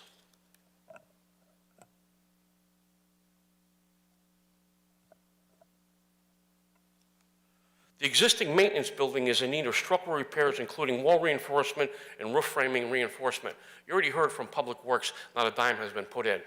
They didn't put a dime in either, but we were told that it was unsafe. But they still use it today. I can go on and on and on. We'll talk about the sexton violations, all these things, but yet nobody questions it. I do, but then I'm harassing because it's my money. And the same thing goes true, and I'll send you each one of these about, name of the article is Gravestone Work is Substandard, says Restoration Expert. Gentlemen that they hire repaired upwards of $90,000 of headstones in Wellfleet. And Bill, that is totally irrelevant to what we are here for. We are here for the 22-23 budget. Can I finish? What has been done or has not been done in Wellfleet, Massachusetts is totally, completely, entirely irrelevant. And we discussed that last year, Bill, and we told you that that had nothing to do with Wallingford. The work that is done on our gravestones, as far as I know, is at least as good as any, as a matter of fact, is better than what has been done when we have paid outside contractors to do it. And that is a fact. so if I cannot get interrupted, the point is that the same gentleman that's hired, that's supposedly in this budget for $9,000, had $90,000 worth of substandard work done up in Wellfleet. So yes, the mayor was right. You can't do anything with the wall. It's proven. And just like they said, the same guy that says that the building was unsafe also said that he got all approval from SHPO, which isn't the case. The same thing happens because those headstones have to be done in a specific way, and they weren't. Thank you. Mr. Beaumont and I'd like to make one more comment. Sure. That we did give you a budget this year, and we're hoping that we can stick to that budget. We are under the gun up in Hartford right now, and I'm sure some of you are aware of this. There is a bill by one of our counselors up in Hartford to make Center Street Cemetery a public agency. We're the only one. As far as we can tell, and talking to Cemetery Administration, Cemetery Association for the state of Connecticut, we're the only one that they're targeting. And the person that is doing it brought us to FOI. Well, Mr. Comerford brought us to FOI. Mr. Fishbein, or Attorney Fishbein, became his attorney, and they lost. They appealed it. They lost again. They took us to Superior Court. They lost again. And now we're seeing a year later that he's made a bill to make us, meaning Center Street Cemetery, as the only cemetery, as best as the Cemetery Association for the state of Connecticut can tell, as the only public cemetery. And we've talked to FOI, and we said that they've said to us that we're going to be under the gun if this passes. So we're going to try our best. We are expecting to have FOI requests. We don't have staff for that. There's time limits on that. Whether the town wants to handle those or whether we're going to handle them, it's going to be, we didn't want to bring this up, but it's going to be, we're under the gun here to do our budget the way we are to do it. And it definitely could and would have an impact on what we need. And we're all volunteers, and the volunteers up there are concerned about it, because then becomes their emails are public and, you know, that type of stuff. And ours have been already put out there in the public realm by certain people. And that's just, we're calling a spade a spade. This is what's happening. We try our best at the cemetery. We do it for $92,000. If we have a staff there, you call, he's attentive. He treats the people that come to the cemetery with dignity, the people that are looking for graves, that are burying somebody there. Everybody's treated with dignity, otherwise you would hear about it. We're just concerned that if certain things happen, the quality of care that our cemetery gives, meaning Center Street Cemetery, the town's historic cemetery, the quality could go down, and we're concerned about that because we're very supportive of the mayor and the council being very supportive of us, that we're very thankful for that, and we just want you to be aware of what potentially could happen in a short period of time. Yeah, that is House Bill 5211. We've been actively pursuing it, but we're just lay people. Councilor Zandri? Yeah, thank you. Just based on that statement, I want to get some clarification, and maybe the mayor may have to chime in on this. Just, if all this comes to pass and they have to do all that work, isn't the town responsible to foot that bill? If they suddenly had to come up with a lot of documentation, get a lot of paperwork together, had to log a lot of hours to do it, isn't the town, the cemetery belongs to the town, correct? Cemetery belongs to the town, but that doesn't directly influence what a separate organization must do under FOI. At the point that a separate organization is deemed to be a public agency, then they must comply with the Freedom of Information requirements. If they didn't, then obviously they would be failing to meet the law. That isn't the town failing to meet the law, but ultimately there would have to be some significant changes to probably budgeting and responsibilities, because it is a major office place requirement to be complying with all of the FOI requirements. We've talked to Hartford on it. We would be responsible for that because we are a separate, this is what many people don't understand. We have nothing to do with the town. We are a separate agency. We have our own tax ID number. We file our own taxes. We have a contract with the town to perform services. The contract's been since 1911. It's a renewed contract in 2018-17. We would be responsible for that. Our concern is not only that, but there's a propensity for these two individuals to bring us to FOI if we didn't do something correct. And we would not want to go up there without an attorney. And town attorney has nothing to do with the cemetery. That would be, because it's FOI, this would be the cemetery's responsibility. As in the past, we had to hire an attorney when we were going through all this FOI stuff. We're not FOI experts. And to the tune of $15,000, the cemetery had to raise and spend that money. Did not come to the council for it. This was in 1920, because this finished during the pandemic, because the last hearing was done online with Superior Court in New Britain. So the cemetery were responsible. So we only have so many dollars. The town has made it clear that the town of Wallingford is not supportive of this legislation. All right, I guess that gives me the answer that I was looking for, but I've really got a level of concern on that, because I think ultimately, you know, this is an organization that's got a contract to service the cemetery, and if their costs are going to go up, they're going to have to come to the council for more money, or we're ultimately going to end up having to say something along the lines of, I guess we're not going to take care of it anymore, and that's the last thing I want in the town of Wallingford's dead center downtown. So I guess This was just, we were just giving you notice based on tonight and based on what we've seen happening in Hartford. I guess it's something that we're going to have to keep our eyes on, so thank you for kind of outlining that. Is there now? That is not the original wall, correct? Or do we know when that was built? 1911. It was built in 1911, and the cost was $14,000 at the time. Mr. Beaumont has it I knew right you here. would know. He's got paperwork for you right there. Do you need to look that up, are you Really? sure? But seriously, it was 14,000. The two gates, one was put up in memory of Robert Wallace, and the other was put up in memory of Samuel Simpson, two longtime industrialists who were sort of, if you will, fathers of the silver industry in Wallingford. Okay.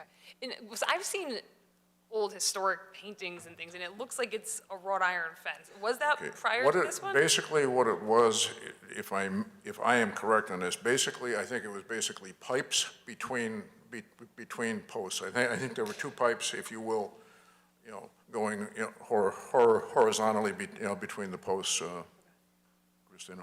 Okay. And the only reason I'm asking is because if we were to, try to do something like this, I mean, the historic nature of the wall, it really isn't the original wall. I understand it's on the registry, and now that becomes a bit of an issue. The problem is that it was, that it has been put up as being, quote, historic, and it's on the register. It's on the National Register. As a result thereof, there are certain things that have to be done in order. Now, unlike Mr. Gross, I'm not for taking the wall down, but that's a. And I'm not for taking the whole wall. Start on Center Street. Just do Center Street and open up Center. That's all. Not Prince, not Orchard or Colony, just Center. And leave the pillars. Where the fence was before was actually probably what is now out in the part of the street, because the street was widened at that point in time. 1910 timeframe is when it was widened. Thereafter is when the wall got put in. And one of the concerns that I would have that our sexton has brought up is, look, snow plowing and all the salt and chemicals that would get thrown up and could have an adverse impact on any of the stones that were nearby. In addition, whether more stuff would get thrown into the cemetery versus what's thrown over the wall sometimes, whether it's beer cans, whether it's glass of various, glass bottles of various sorts, who knows? Now, would it look better in some ways? Yeah, I wouldn't argue that point, but as I say, personally, I'm not sure that it would be in the best interest of the cemetery in terms of maintenance, et cetera, to go ahead and have it removed. There's no consensus on the board. This is going nowhere at this time. Yeah. I mean, it's unfortunate. I mean, to me, it's unfortunate. To him, it's good, but it's going. Yeah, and I understand. I only brought it up when WCN was up here because I know several business owners said, I look out at that ugly wall. But I mean, maybe, I don't know, maybe a good compromise is we could maybe just make it look a little nicer. I mean, it looks like those areas they tried to patch or do something, and I mean, we all know what it looks like. The town wants to do, it's the town's wall. If the town wants to do something to the wall, it's, the cemetery is the one that puts the lights and stuff up during Christmas time. It's not the town, if the town, but there's it's a large wall. Yeah. It's a lot of time for public works. It's just another thing on their plate. But it's the town's wall. Okay. Well, thanks. I appreciate the conversation about it. Thank you. You have 31 seconds. Bill Comer for 5 Broadview Drive. Just for clarity, Mr. Rose is right. I did lose the case. But the same people that heard the case support changing the law. The same people from the commission that heard it, the entire commission that heard the case agreed that there was a loophole in there and it needed to be tightened up. I didn't even know Councilor Fishbein was doing this until after the fact. They wholeheartedly support it, and so does the other Freedom of Information Commission. You're out of time. Thank you. I can answer that. No, okay. Thank you very much for your hard work. We thank you very much. Last but not least, Scow.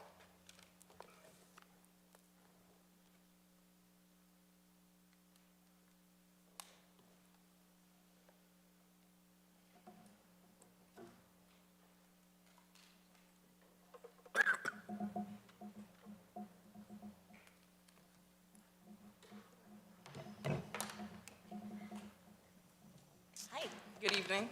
If you could please tell us what you do for the record and your name.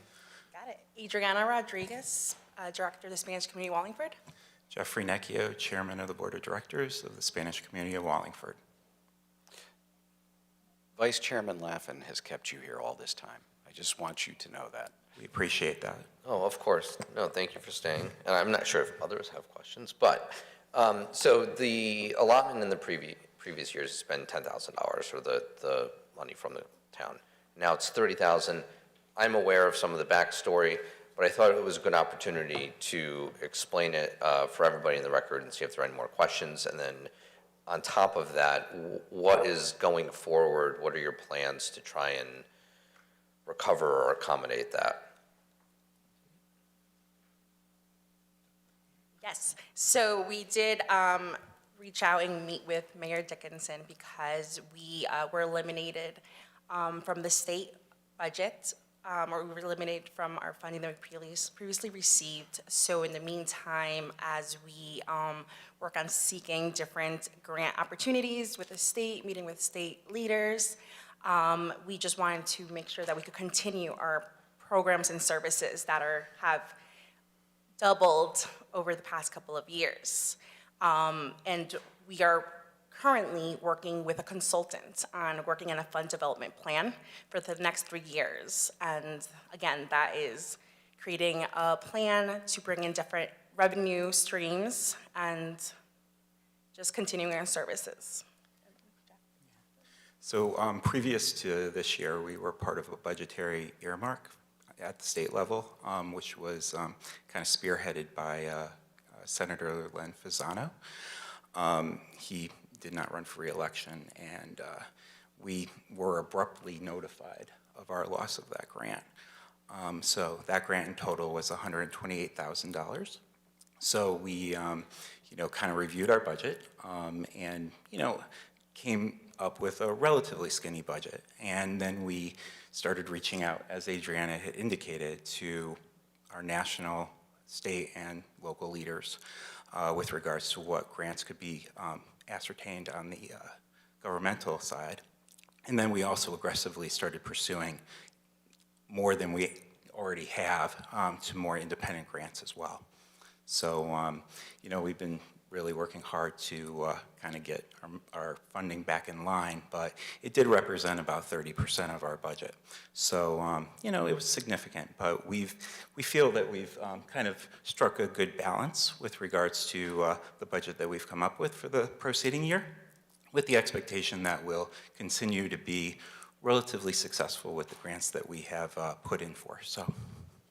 And I do want to add that we are finally able to have our annual wine tasting event, our fundraiser, which we're really excited, and just looking at other fundraisers, especially now that we're able to, as COVID is kind of going away with, which will definitely help.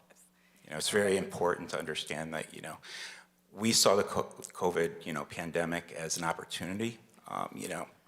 We opened up more than we ever were.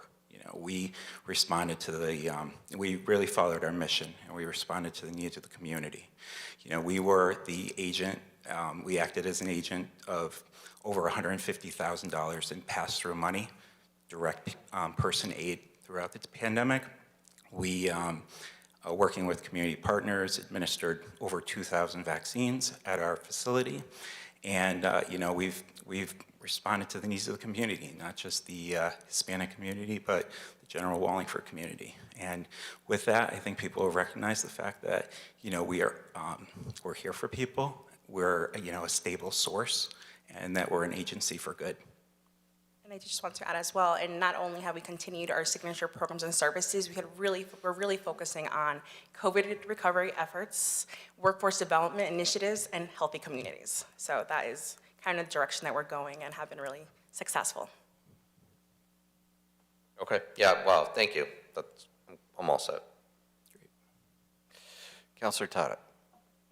Thank you, Mr. Chairman. I just wanted to, not really a question, more of a comment. I think, the 10,000 that you previously received, now the 30,000 that's in here now is I just think it's I think the town gets a lot of bang for the buck with the amount that we give you. We have other agencies that we give more money to, and I think what you do for the town, if the government, if you weren't there to do it, the government would have to be taking on so much, and it would be costing us so much more than what you do. And I think, you know, your ask is more than reasonable, and you take on like your fundraiser, and you do so much to fundraise and to not have to ask for so much. And you know, I think it's unfortunate what happened at the state level. So hopefully you get that back. But you know, I just wanted to point out that so much of what you do is things that now, as government, we don't need to do, and you help people in like the workforce development, and it's not only helping people get into the workforce, but it's helping, you know, employers in town. And so I just wanted to thank you for what you do, and just point out that I think it's more than reasonable, even though it's, you know, 3 times what you normally get. It's still, dollar-wise, I think we get so much back for that, and I think it's a good investment for the town. So thank you both. Thank you, and that's only possible with the help and support of the town and the community. Thank you.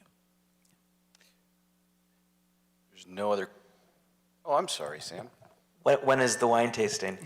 September 29th. Okay, I'll see you there. All right. It's our 50th year, so please expect a lot of surprises and It is truly a wine tasting gala, so you'll have a memorable time. It'll be a great time. Councilor Carmody, thank you for that very important question. If there's nothing from the public, then thank you for your hard work, and keep it up. thank you. Yep. Good night. Thank you for your support. Sure. There being no further business on this agenda, I declare this meeting adjourned.